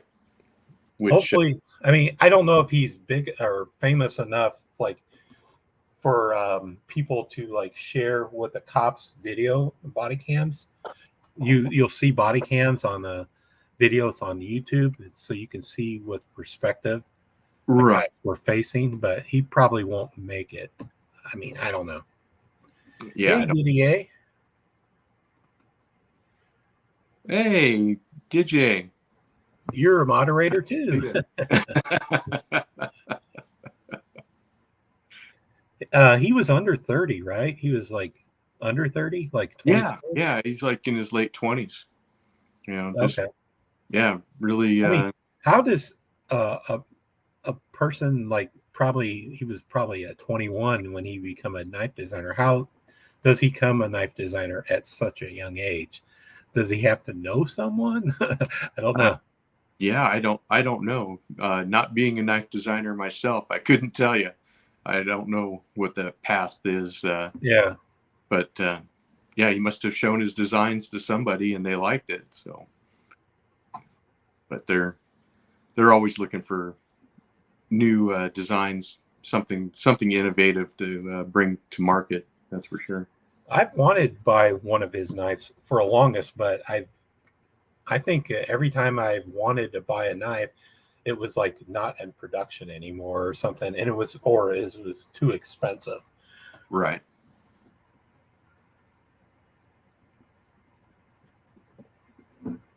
but now I think his knife will be much more expensive because he's famous, more famous, you know. Yeah, I mean, it's definitely something that will affect the market for him. Because I mean, people will like, oh, you can't get his knives anymore. There'll never be a new design coming from him. So that's true. That's true. Until everyone forgets, because we are, what's happening right now type of society. Right. I mean, the majority of the public won't know who he is at all, but right. We do. Yeah. All the knife community will know. Yeah. Yeah, I had to get familiar with him because I spend so much time in the traditional space. I wasn't really familiar with his designs or anything. Well, now I was always hoping that you would like join the Apex when I recommended you, and I'm like, I don't remember him posting anything from the Apex. So I think I asked you, did you join the Apex? Are you going to get modernized? But I was wanting you to like get your hands on some modern knives because you mostly do traditional knives, but if you have the access to modern knives now through the Apex, so I do. In fact, I've done a couple of them. I did that the Burnside Rose. Oh yeah, I've watched all your modern knives now. So yeah, my Tuya knife one, which I liked that, the Big Belly. That was okay. So I have the two Tuya knives now. So you had already had the Big Belly. I had the Big carbon fiber integral. Yeah. Okay. Yeah, that's the one I had. Integral. I don't know if it's integral or integral. I don't know. It can be whatever. Integral. It's your live cast. You can have it be what you want. I would say integral, but that's just okay. Me. You can say it. I'm bad at pronouncing names of knives because I still call Deca a Deca. Yeah. And it's really clearly it's a Deca, but I still say Deca for some reason. Yeah, it's in fact I think the next few videos that I post, it's all going to be all Apex all the time because I have 3 Apex knives that have arrived this week, and I got another one coming, and I got something coming from BPEX, and okay. all kinds of stuff is happening. So yeah, I have 2 that arrived at the same time, and then I have a third one that the OTF. The shootout, the Benchmade shootout that is in the mail coming from Big Red. Yeah. So it'll probably be here Monday or Tuesday, I imagine. Yeah, I have a couple of knives from JB also that he sent to me and said, here, do reviews on these. He goes, but just take your time. And I'm like, oh man, I'm glad you're letting me take my time because these other ones are on a schedule. Right. When I already think I know I got these knives on Thursday or Friday. But I'm like, I need to get these on these knives. I need to get them to another person because there's so many people in Apex. I don't want to keep them any longer than 5 to 7 days, I guess. Yeah, that's what they were saying. Try to do it in 7 to 10 days if possible. And so that's what I'm shooting for. So definitely look for some of those. I'll have at least 1 video, maybe 2 coming out this weekend. I just have to get everything ready and film it real quick. But yeah, it's really exciting. I'm really glad that you recommended me to be in Apex. That was pretty cool. I mean, I was just happy to like recommend you guys, or because I thought the you guys are good channels, and David should include you, and I saw that the Apex sometimes took recommendations, and I'm like, fingers crossed. Yeah, that was pretty awesome. That when he reached out to me, and he's like, hey, do you want to be part of Apex? I was like, yeah. Sweet. For sure. Yeah, because I was surprised that he would take a channel that didn't reach 1K initially, and Yeah. and I asked him, I was like, I'm not 1K, I'm like 500, and I was like, can I do it? He said, yeah, Yeah. if you shoot videos every week, and you're in. So Yeah, I said, that was awesome. sweet. Hey Didier, I was just answering you, or I was just reading your message. I'm looking forward to the that knife, the out the front knife, because I've never held an out the front knife before. So hopefully I like it. I think I'll like it. Maybe it will inspire me to own a OTF. I have one OTF, and I did sign up to take a look at the Benchmade one also. Oh, okay. I wanted to compare the two, because the one is definitely a budget out the front. So I wanted to see, what the Benchmade was compared to that one. So it'll be a fun video, I think. Yeah, I didn't look at the price, but I imagine it's like in the $300 range. I haven't looked at the because price. It's Benchmade. Yeah, exactly. You got the Benchmade tax on there. It's stamped right on the side. I'm looking forward to, and I don't remember the name, and I think Didier, is it pronounced Didier? You say Didier, right? I would say Didier. But I think it was on SKL. He said it was close to it was like if you say DJ but with a okay side there, it was kind of like Didier. Okay. Yeah. But I'm looking forward to the Benchmade. It's like a slip joint that's coming out, and I mean I'm probably going to buy it. I know it's pricey, but I'm probably going to buy it. I don't. It's the Weekender or something. I don't remember what it's called. Yeah, I think you're right.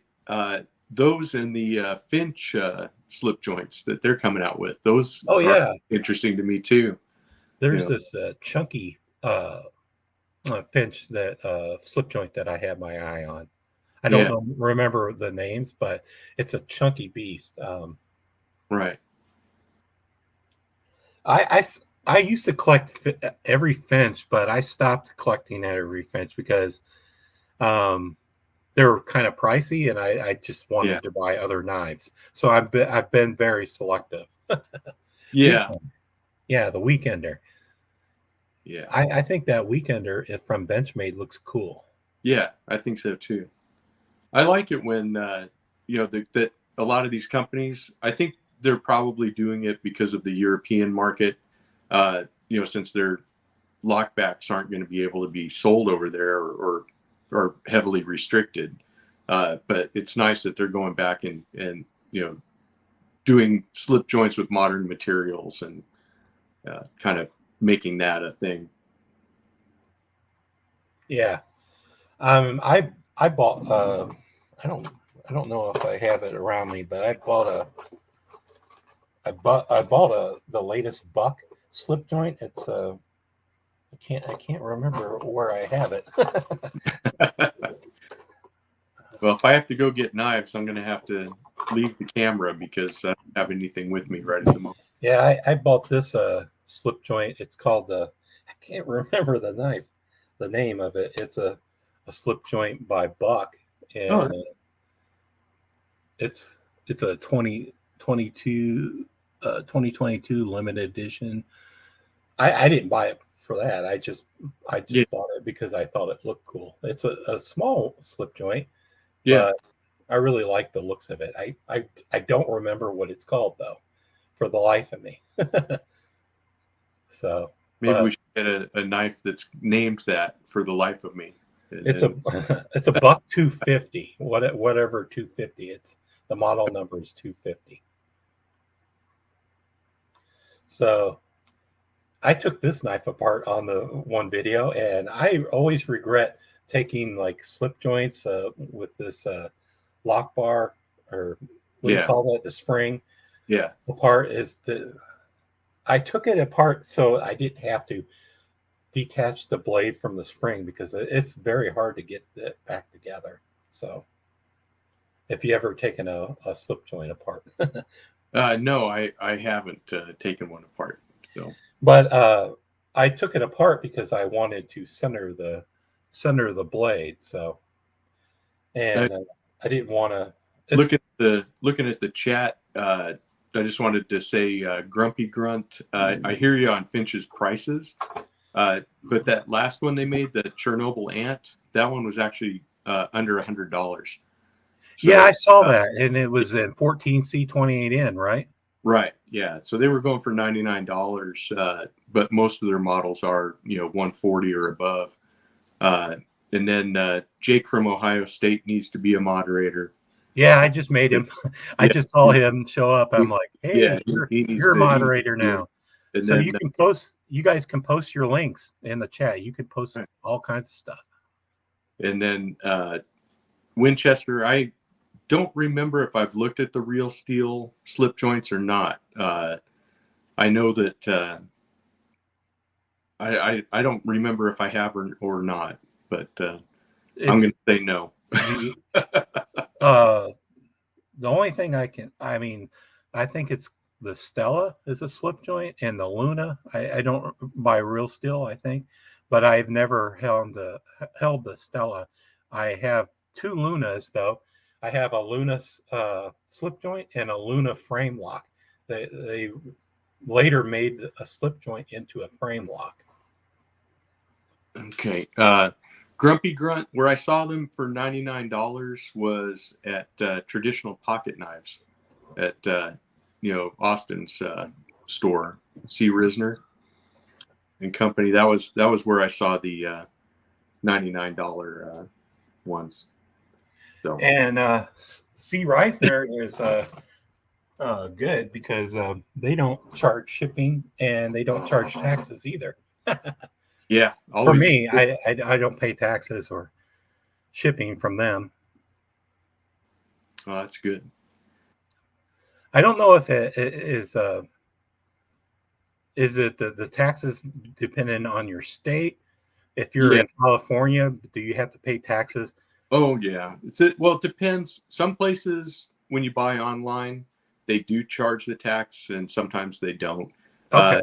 What you're supposed to do is, for the longest time, is if you bought anything online, that you did to declare your purchases, and everybody that was good, they did that wink and a nod, But yeah, that was one of those things, and then but we do have sales tax and shipping and all that other stuff. I don't remember. I bought that Weed and Company knife from Austin, and I don't remember if I paid. I think I paid shipping. I don't remember if I paid taxes. But hopefully no one's watching. I prefer to not pay taxes. I'll pay shipping, but I prefer not to pay taxes for some reason. I'm right there with you, brother, because it's like they tax my income, before I even get it. And then when I go to the store, I get taxed on what I buy there. Yeah, it's like you got extra taxes. They're going to be taxing for air that you breathe. If they could figure out how to do it, they would. If you lived on, if they have a colony on the moon or Mars, you would have to pay taxes on air that you breathe, probably. Yeah, I would imagine you would. Yeah, they're good like that. In Texas it's an extra $8.25 per 100. Wow. Yeah. I bought a trailer in Colorado, and there was no taxes. I mean, I didn't have to pay anything extra. But when I brought it to Illinois, I had to pay taxes on this trailer, even though I bought it from out of state, to get it licensed and stuff.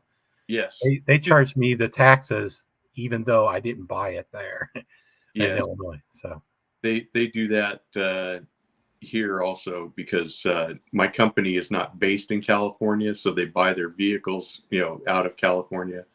They send them down here, and then we have to go register them with DMV. And that's what we have to do, is we end up having to pay the taxes and all this other stuff, just as if we had bought it here, which I think is completely illegal. I think it should be illegal. And they make you go through all kinds of, hoops and stuff, because you're bringing a vehicle from out of state. You have to get extra inspections and all this other stuff. There's an extra tax since it's a work truck and has logos on the side and, all this other stuff. That I told the guy, I said, man, this is just kind of ridiculous, isn't it? And he told me, he said, he lowered his voice and he says, hey, we'll give a driver's license to anybody, but God help you if you want to bring in a vehicle from out of state. So Wow. I said, yeah, that's bureaucracy at work right there.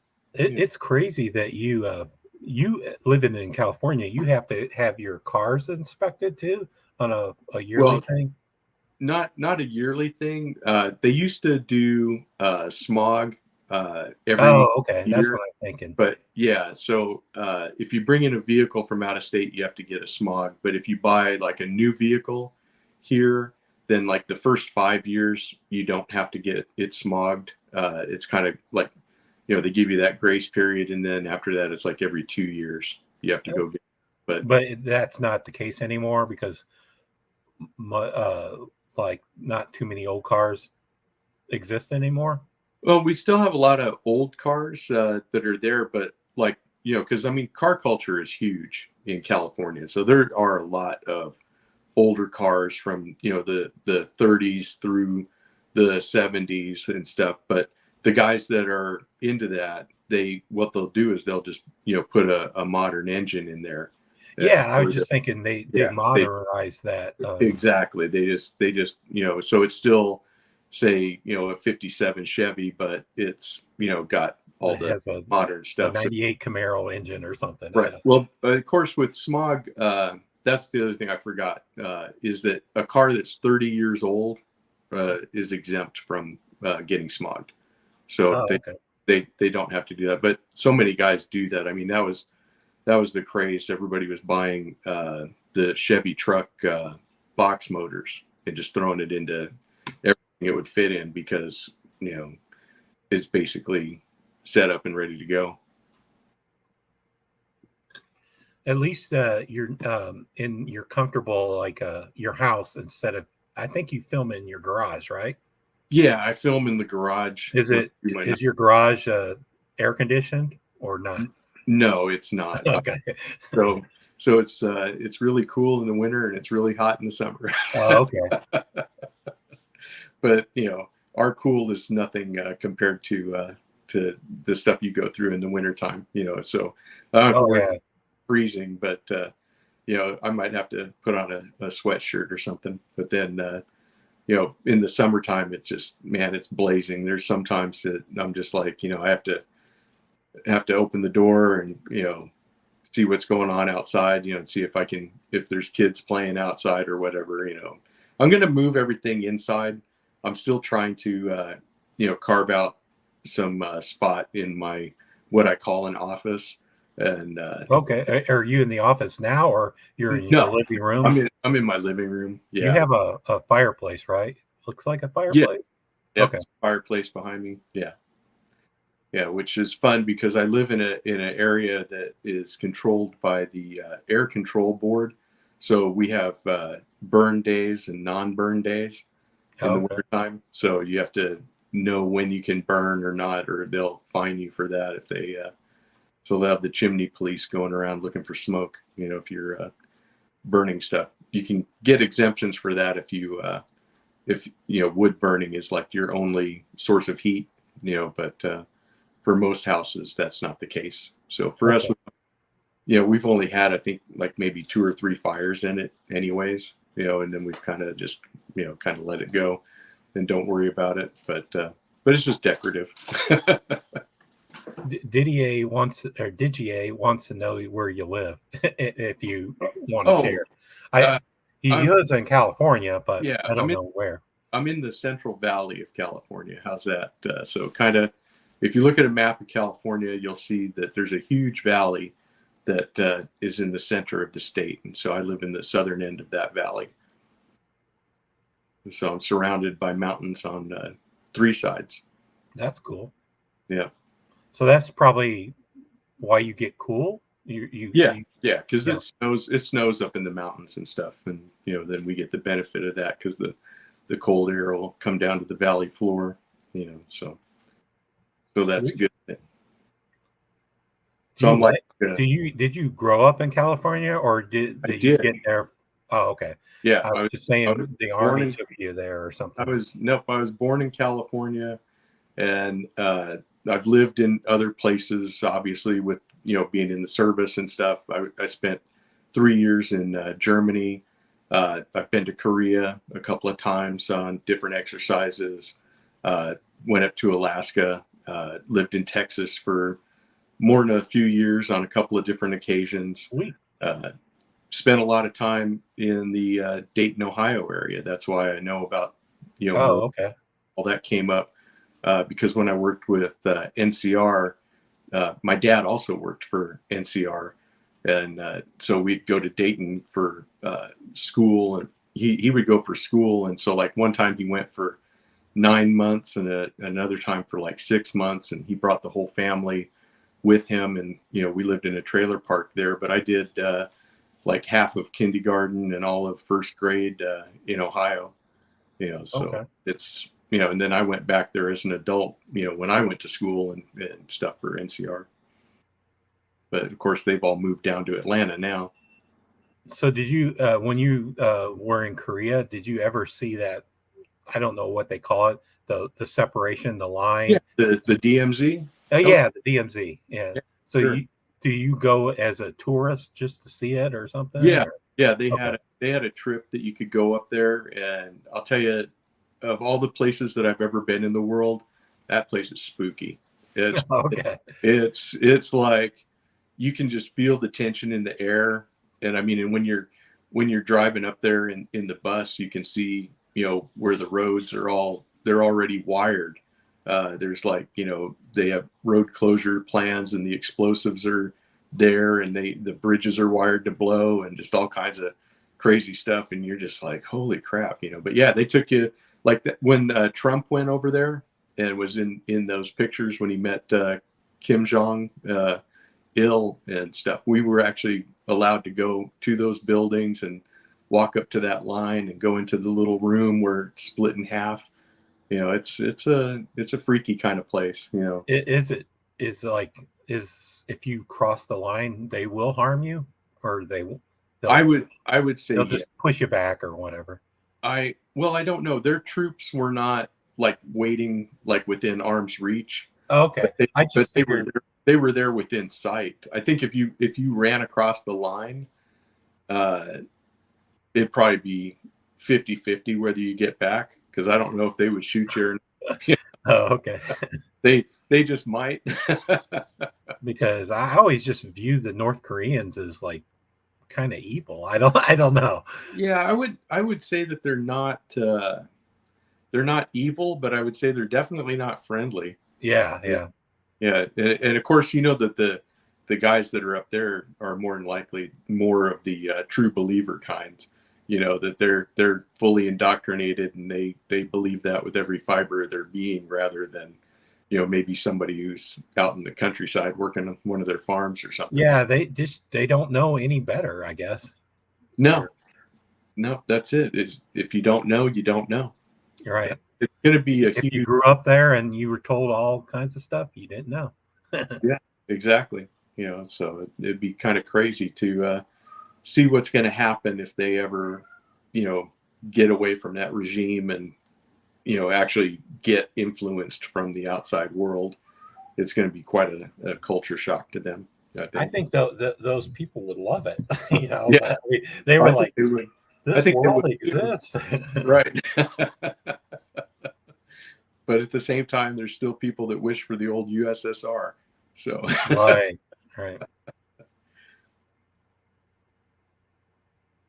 Yeah, I mean, I don't ever talk politics or anything, but I was just like, what's going on with Russia and Ukraine is just crazy.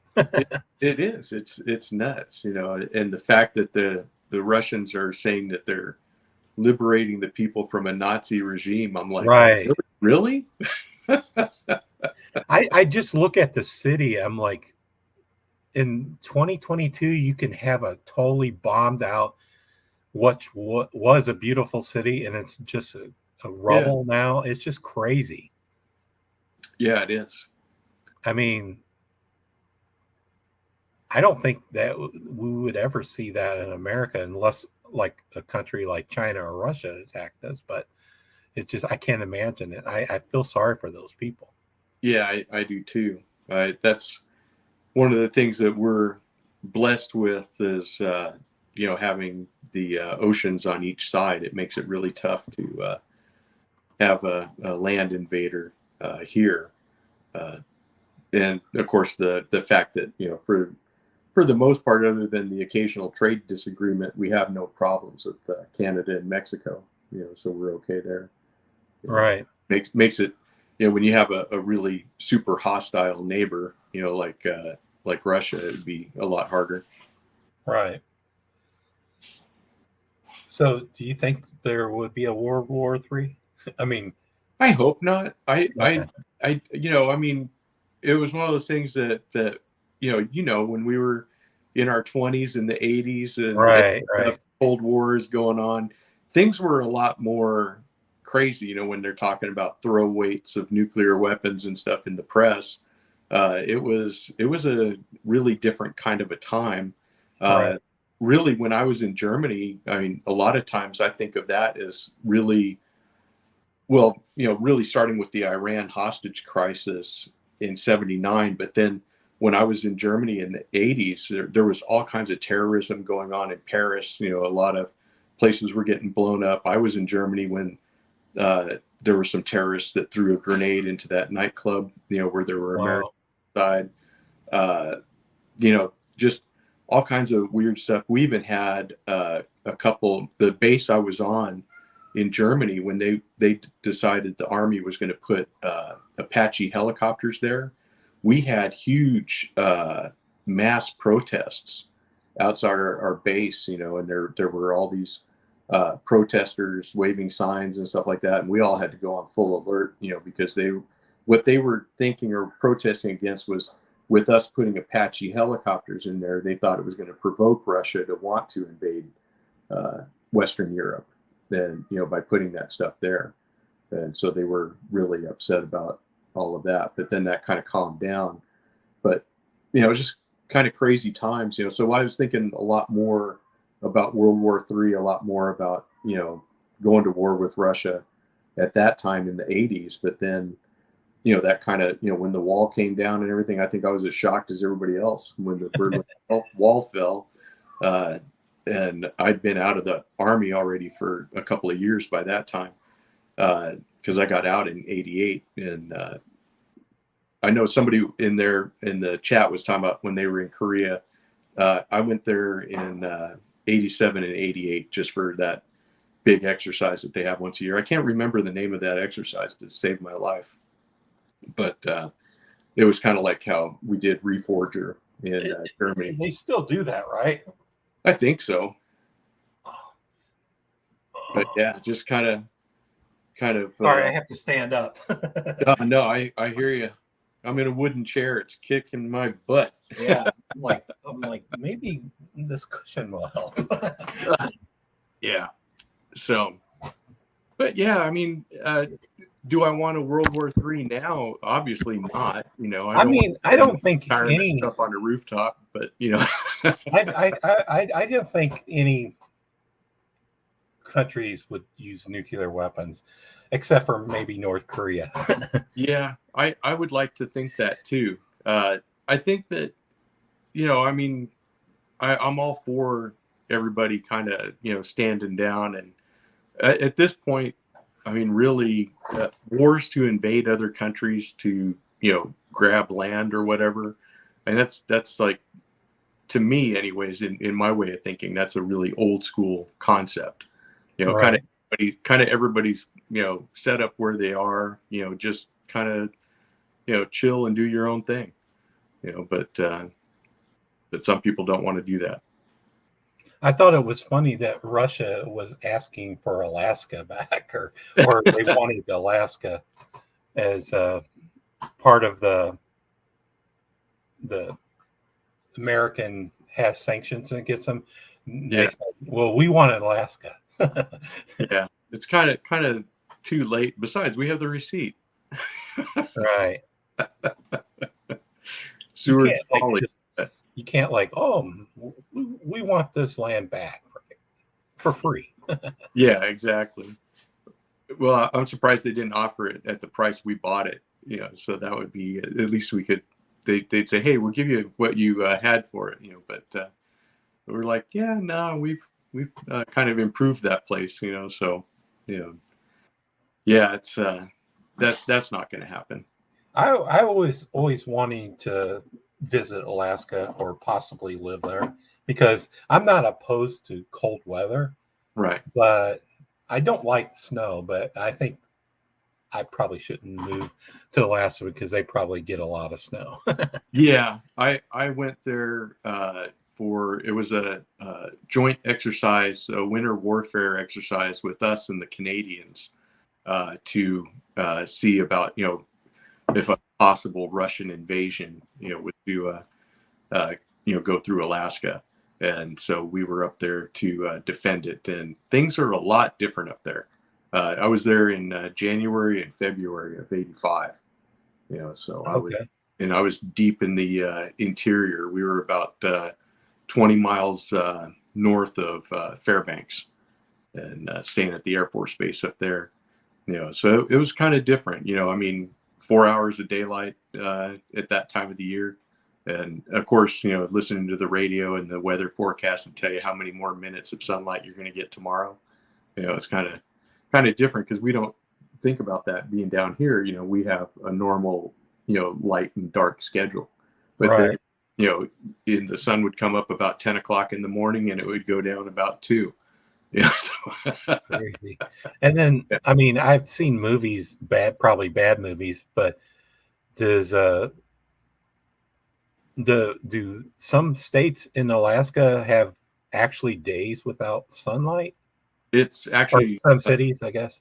Yeah, if you go up north above the Arctic Circle, there are places, you know. So okay. Like I think that you're thinking of that movie 30 Days of Night or whatever. Yeah. I remember that one too. Somebody said, ask RJ, was he at Team Spirit 88? Yeah, I think that was it. Oh, okay. Yeah. Yeah, so I was there at Camp Humphreys in Korea was where I was at, which is not too far from Osan, if I remember correctly. Because it's been a while and I've slept since then. Hey, Michael Morgan, you live in Canada? I didn't know that.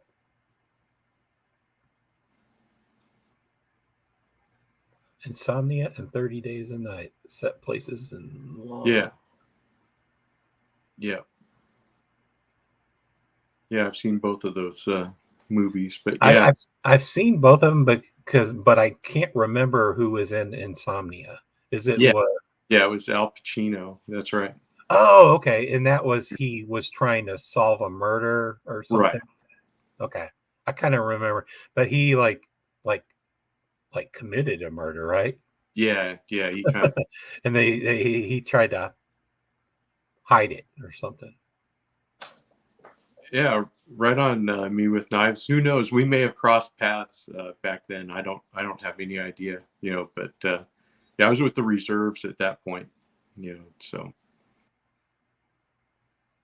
yeah, I was thinking that Robin Williams was in that movie, Winchester. You're right. Yeah, Robin Williams was the serial killer, right? Yeah. I think he went up there looking for him. Speaking of Hilary Swank, she was in The Hunt. She was the main villain in The Hunt. Did you ever see that movie? No, I didn't see that. It's on Amazon for free. It's so I watched it.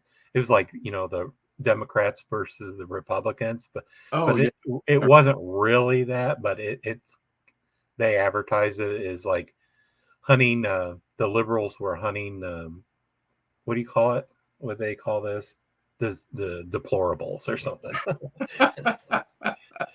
But it's kind of a fun movie. It's kind of like comical too. So Yeah.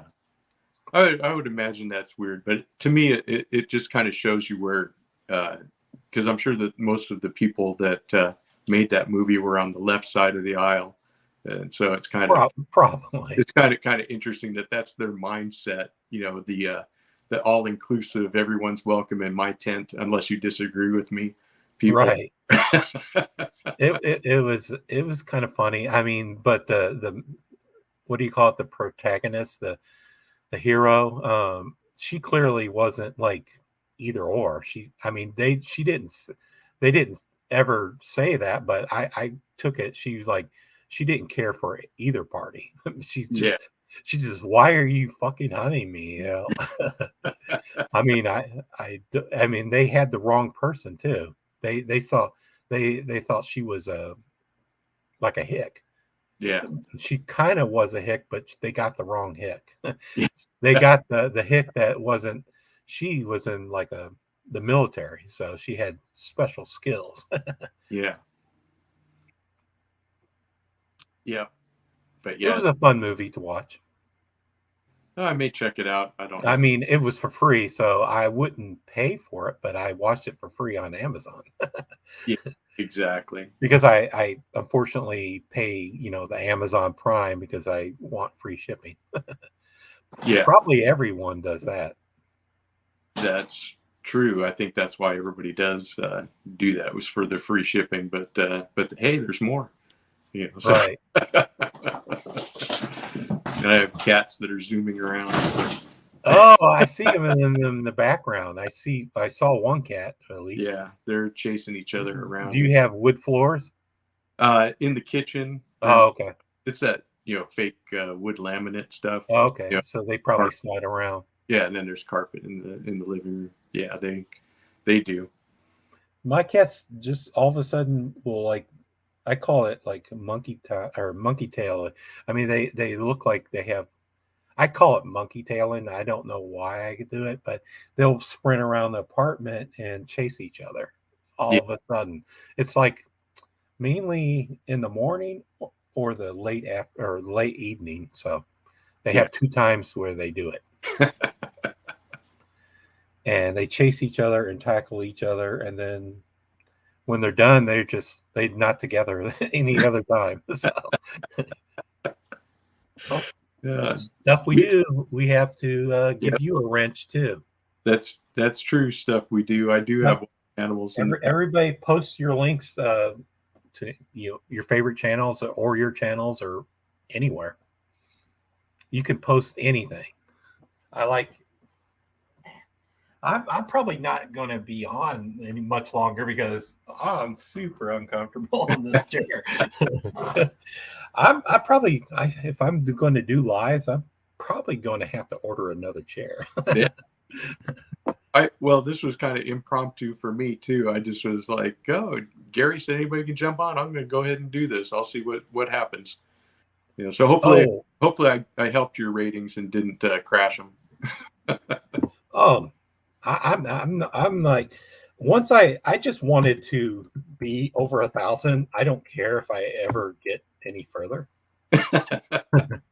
I mean, it's always nice to get views because I use the money to buy a knife for the channel. Yeah. But I'm not looking for to be 10K or something. Right. I like this doing fun. I just like doing this for fun. Yeah, I wanted to get over 1K mainly for those 2 reasons. I wanted to be able to do lives, and I wanted to be able to earn some money to put directly back into the channel. Right. Get knives and use those for giveaways and everything else. That's what I do. It's kind of funny. You can do lives right now if you want. You can have a StreamYard account and start doing lives. And if you're low on hours, you probably aren't. But if you were low on hours, you could do lives right now to beef up the hours for the 1K. Yeah, because I did do that thing through YouTube, and it tells you when you're ready to be monetized and stuff. And I'm only missing the subscriber count. That's okay. That's with me. I had like plenty of hours. I think it had like 6,000 or 7,000, and then man, I don't have the subscribers. Dang it! right. Yeah, you gotta have the whole thing. Once you unlock the puzzle, though, then I'm hoping for good things, because then we'll be able to do a lot more stuff. I don't think you lose. I mean, I don't have anything to base this on. I don't think you lose subscribers after you hit 1K. But like YouTube doesn't start stealing from them. But I don't know if you ever noticed when I was under 1K, YouTube would just go through my channel and strip out 30, 35 subscribers like a week. I have that happen too, where it seems like, especially like I'll release a video and then all of a sudden I'll lose like anywhere from, 2 to 10 subscribers as soon as I drop a video.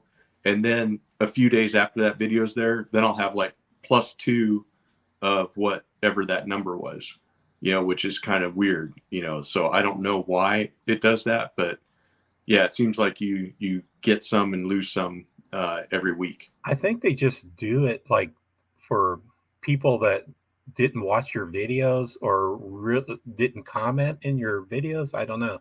So when I join a person or I subscribe to a person, I always watch a couple of videos and I comment in a couple of videos. I mean, I try to do it regularly, but initially I want to comment and participate so I don't get it deleted later from their channel. Yeah, exactly. I tend to watch.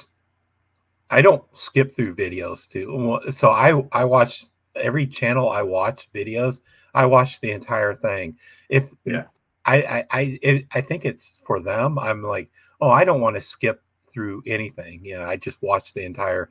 I want that person to get the entire have a good watch ratio or something. I do the same thing. I think even if I don't really like the knife, I'll still watch it. Well, I appreciate that. Yeah, I mean, not too many knives that I don't like, but sometimes, like LTK, I love them knives. He does a vast amount of knives. 10% of the knives that he covers, I don't like. So, but I still watch it. Yeah, I find that as I've grown through YouTube and have come to know so many other channel creators and stuff, it's hard to keep up with everybody. You try to watch as much as you can, but it is all short somewhere. Man, so I mean, I probably don't comment on every video that you do, but I still watch it. But sometimes I have to watch. I think it's like turned into a job. I'll watch everybody's videos and then move on to the next one. And I sometimes don't comment because that will take time out of me watching another video. I don't know. Right. It's like a job. I want to help, but I sometimes don't comment. Sometimes I'll comment. I'll catch up on my comments all in a week. Or 3 days or something like that. I'm like, oh man, I bet I have a lot of comments to answer. So I don't like to give a thumbs up and give a heart. I just like I do those things, but I like to give a well thought out comment too. Like if someone wrote a comment, I like to give a better than thanks. Right. Yeah. I even do that. I'll try to give a couple of sentences, even if somebody just tells me, hey, good video, I'll try to write out a little more, but it's sometimes easier to give a well thought out answer when you have a well thought out comment. Yeah. I mean, especially if somebody asks me a question, I'm like, oh, I'm going to answer that. Yeah, for sure. I'm not going to say thanks for watching. Yeah. I do you use YouTube Studio to do your comments? I use YouTube Studio and they give canned answers, but I very rarely use them. Yeah, I use YouTube Studio to answer my comments, but I never use the canned answers. Yeah, I mean, sometimes if a person just say, Thanks. I'll use a YouTube comment, canned answer, say thanks Right. back, because he didn't ask a question and anything. So Yeah, when I get to 1 million subs, it might be a problem, but right, right. I mean, I always, I just always like to give a thought out answer, even to yeah, even to trollish people. yeah. I mean, that's kind of the thing is that in building an audience or building a community around your channel, I think that if you genuinely want to interact with the viewers and stuff, which I do, uh, I like getting comments. I like answering the comments myself. I think if you just gave canned answers all the time, it's kind of disingenuous, and you would, come Right. as being just a phony, and so it's kind of hard to do that. But the knife community as a whole, I think is different than other YouTube communities that are out there. We have a lot more engagement. We see a lot of these same people, like the guys that are on your live. I'm going to see them on SKL. I'm going to see them in my, comments on my videos. So it feels like more like I have a relationship with these people because I'm talking to them in different, areas 2 or 3 times during a week, which is, I think, a lot of places you may not have that same thing. Same thing on Instagram. When I'm talking to the people there, I've made friends through Instagram, but I'm talking to those people, 4, 5, 6 times a week, Right. and they're just little, back and forths. It's nothing that's like an intense, conversation or anything like that. But, because you become familiar with them, they're seeing your content, you see their content, you're making comments back and forth and stuff, so you kind of build your audience that way, just, I don't know. I'm kind of a people person anyways, so it's kind of easy for me. Some people may not find that, to be something they enjoy. Is the BPEX still? It's still a thing, right? Yeah, it's Okay. still, yep. We don't Yeah. have many members as we used to, and Oh, okay. but it's still going. Is um, Jersey Pete still a member? He's still a member. He doesn't comment too much, but Oh, okay. he's still a member. Yeah. And I saw what's his face took down his channel. What am I forgetting his name? Goondocks. Yeah. Goondocks. He took down his channel, and He's still on Instagram. He just decided for whatever reason that he wasn't going to do YouTube anymore, and he said it. He didn't have the time. Because he's a single dad. he's still in the BPEX. Yeah, he's still on. Okay. He's still on Instagram, so you can still see him. He's still active as far as buying knives, showing knives, and then providing knives to the pass around. So he's still doing everything he did. He's just not making YouTube anymore. Hey, JN, I just wanted to shout out JN. I mentioned earlier, JN, that you made me this nice, cool walking staff. So I used it like a lot lately after I fell, and he made a cool walking stick. I didn't get to use it in the winter, but I will, because when I fall, it's mostly on ice or slick surfaces. But JN made me a cool walking stick, so I feel like a wizard now. Yeah, I don't know when I dropped out of the BPEX because I posted a anti-Biden stuff, Right. and they didn't like it. What's his face? Nebucloud just he blocked me on everything, and I don't know, he got offended. So Yeah, I think that's the thing is that some people with politics, it's I mean, I That's it. just posted a funny video, and I'm anti-politics. I don't follow either party for the most part. Yeah. And he took offense to it. Yeah.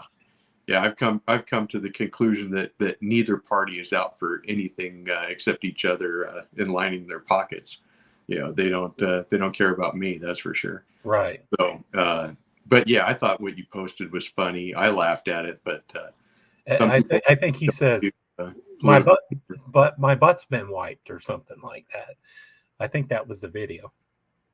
Yeah, I think it was. Yeah, but he he blocked me on everything, and I didn't. For the most part, I never offend. I don't try to offend people. I somehow Jersey Pete offended him. He said I said something about his dogs, and I clearly don't remember saying anything bad about his dogs. But anyway, I saw that video, and then he took it down a little bit after I saw it, and I was just sitting there. I was kind of dumbfounded because I was like, I thought it was a joke at first, and then I was like, is he serious? Yeah, I was like, what the heck is going on? But I don't know. I didn't see the comment either.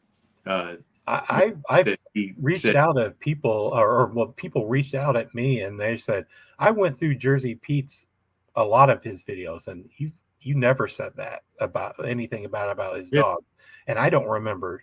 So I think I said something that he didn't like, and he made it about his dogs. I don't know. I don't know either. All I can tell you is, when you're putting yourself out on social media, kind of like we are, you have to have kind of a thick skin to try to not let stuff get to you or bother you and stuff, whatever anybody's going to say, because if you let all that stuff get to you, then but I think that's one of the things, being in the service like we were, you were getting cracked on every single day. Oh yeah. Yeah, man. And you had to be good at cracking back at others too, because it was always going around and around in a vicious circle. So I mean, I get cracked on lives all the time, and I don't care. Somehow people think I eat babies, and I don't eat babies, but I play along. That's the whole thing. You eat a baby one time, and they never let you forget. Yeah, or you say, I like to eat. I would like to eat a baby, and then you're a baby eater from now on. As a joke, Yeah, of course. Yeah, that's funny. But yeah, I'll tell the guys at work, even when they start, getting on me or making fun of me or whatever, I tell them to leave me alone, because I'm such a delicate flower, and that that usually cracks them all up, and they're like, yeah, sure. Damn right, your parents didn't have any children that lived. Yeah, heard that a few times. Hey, you guys on live still and watching me talk, and I try to give you a wrench every time I notice a non-wrench. So hopefully you can post anything you want for link wise. So I don't know if I'm making my channel bad or good by giving everybody a wrench, but I think it's good for me. Mattisfaction. I'm watching you, Gary. Yeah, you have a cute son. I mean, not saying that in a sexual way. I just think he's a cutie. I mean, I like when your son's on the video. He's very funny. So I'm watching you.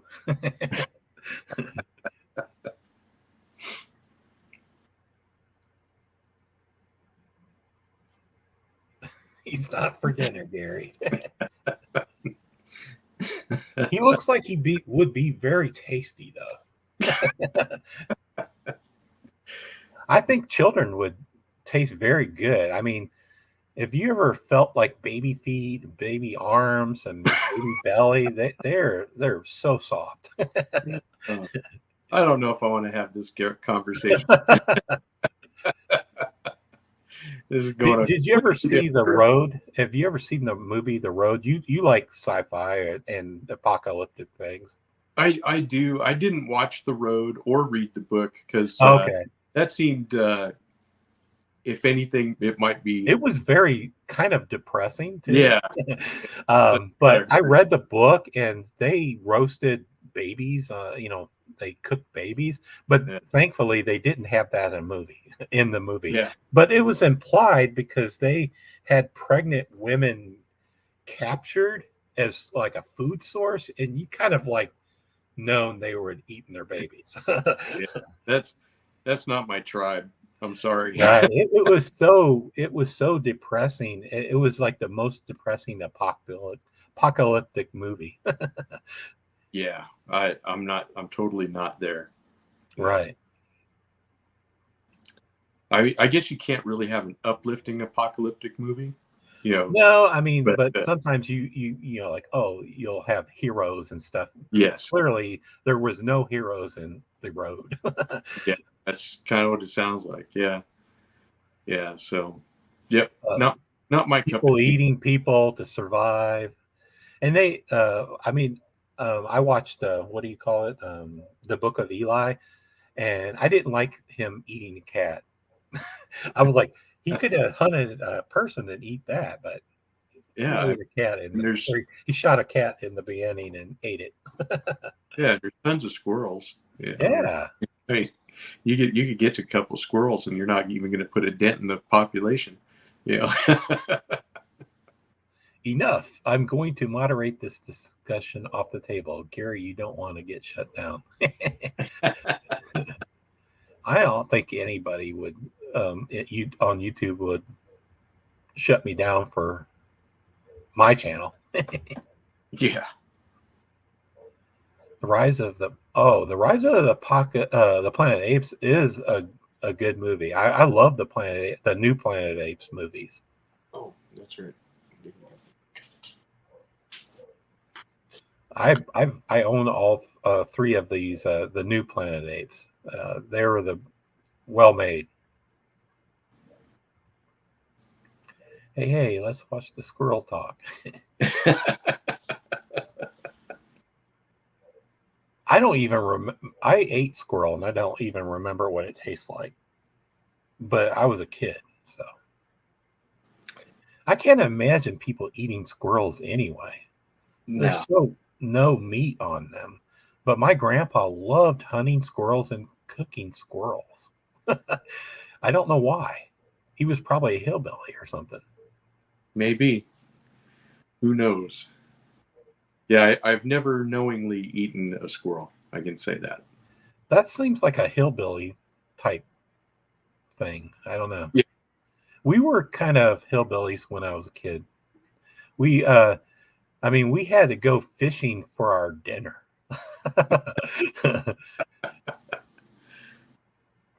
You're right, Mattisfaction.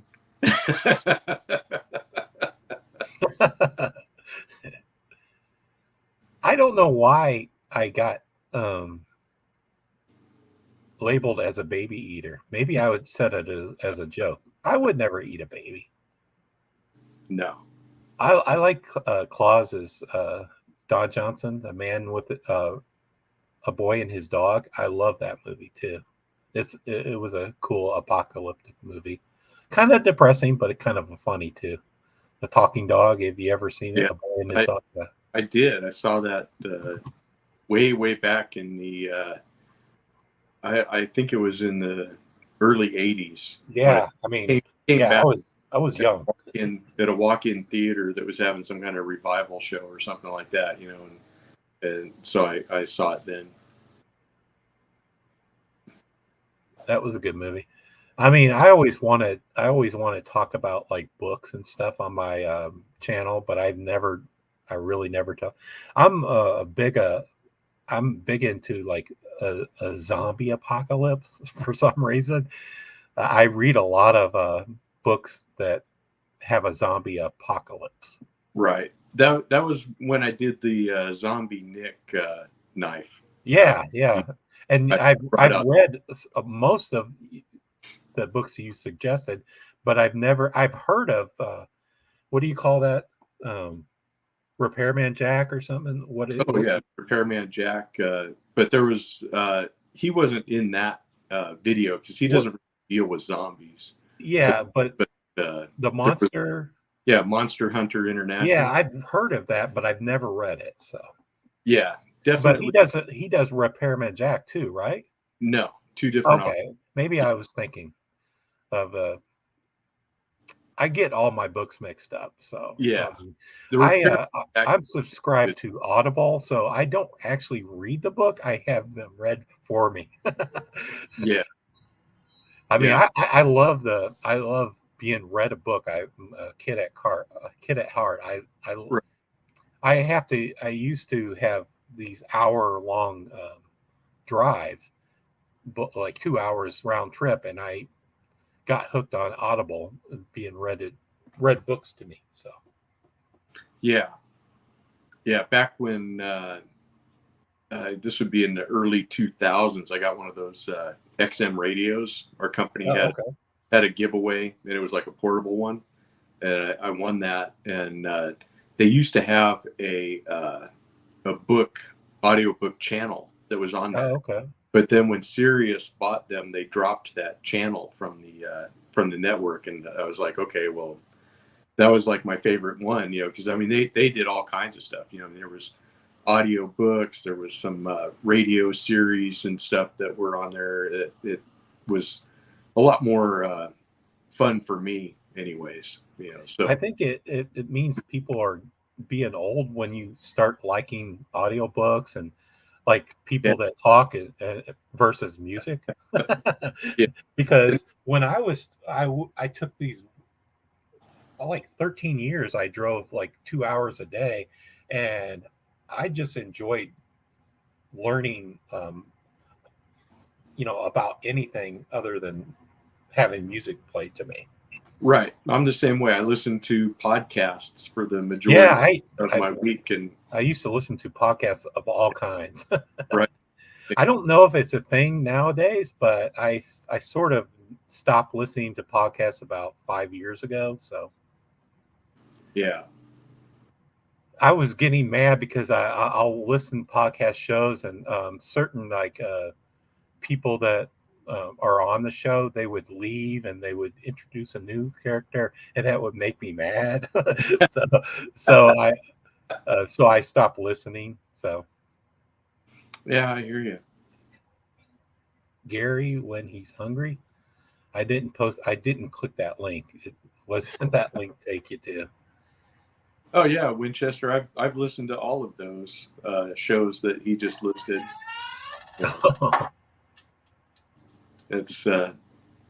That's cool that I listen to the same things.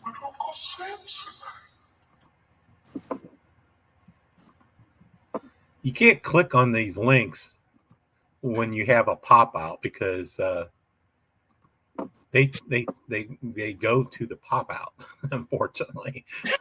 Do you want me? So I have to reload the pop out that I just had because I clicked that link.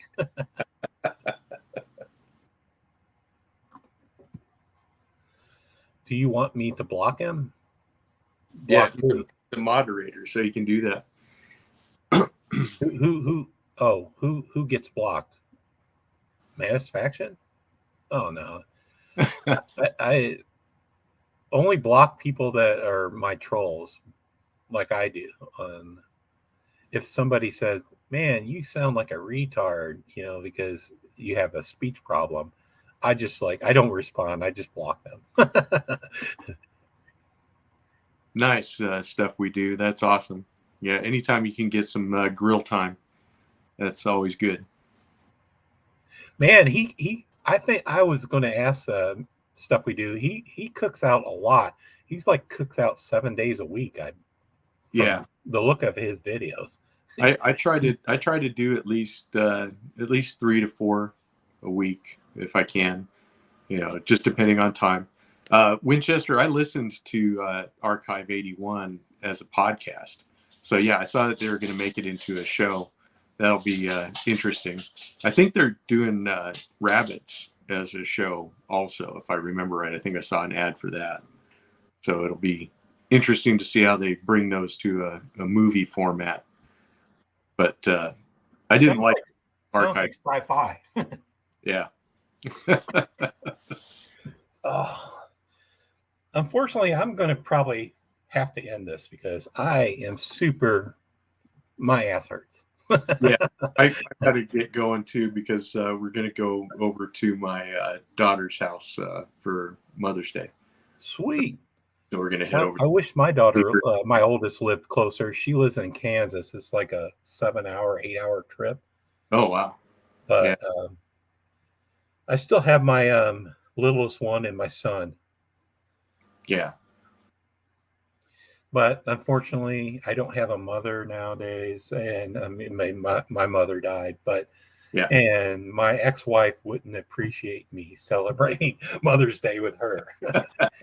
We're friends, but we're not like good friends.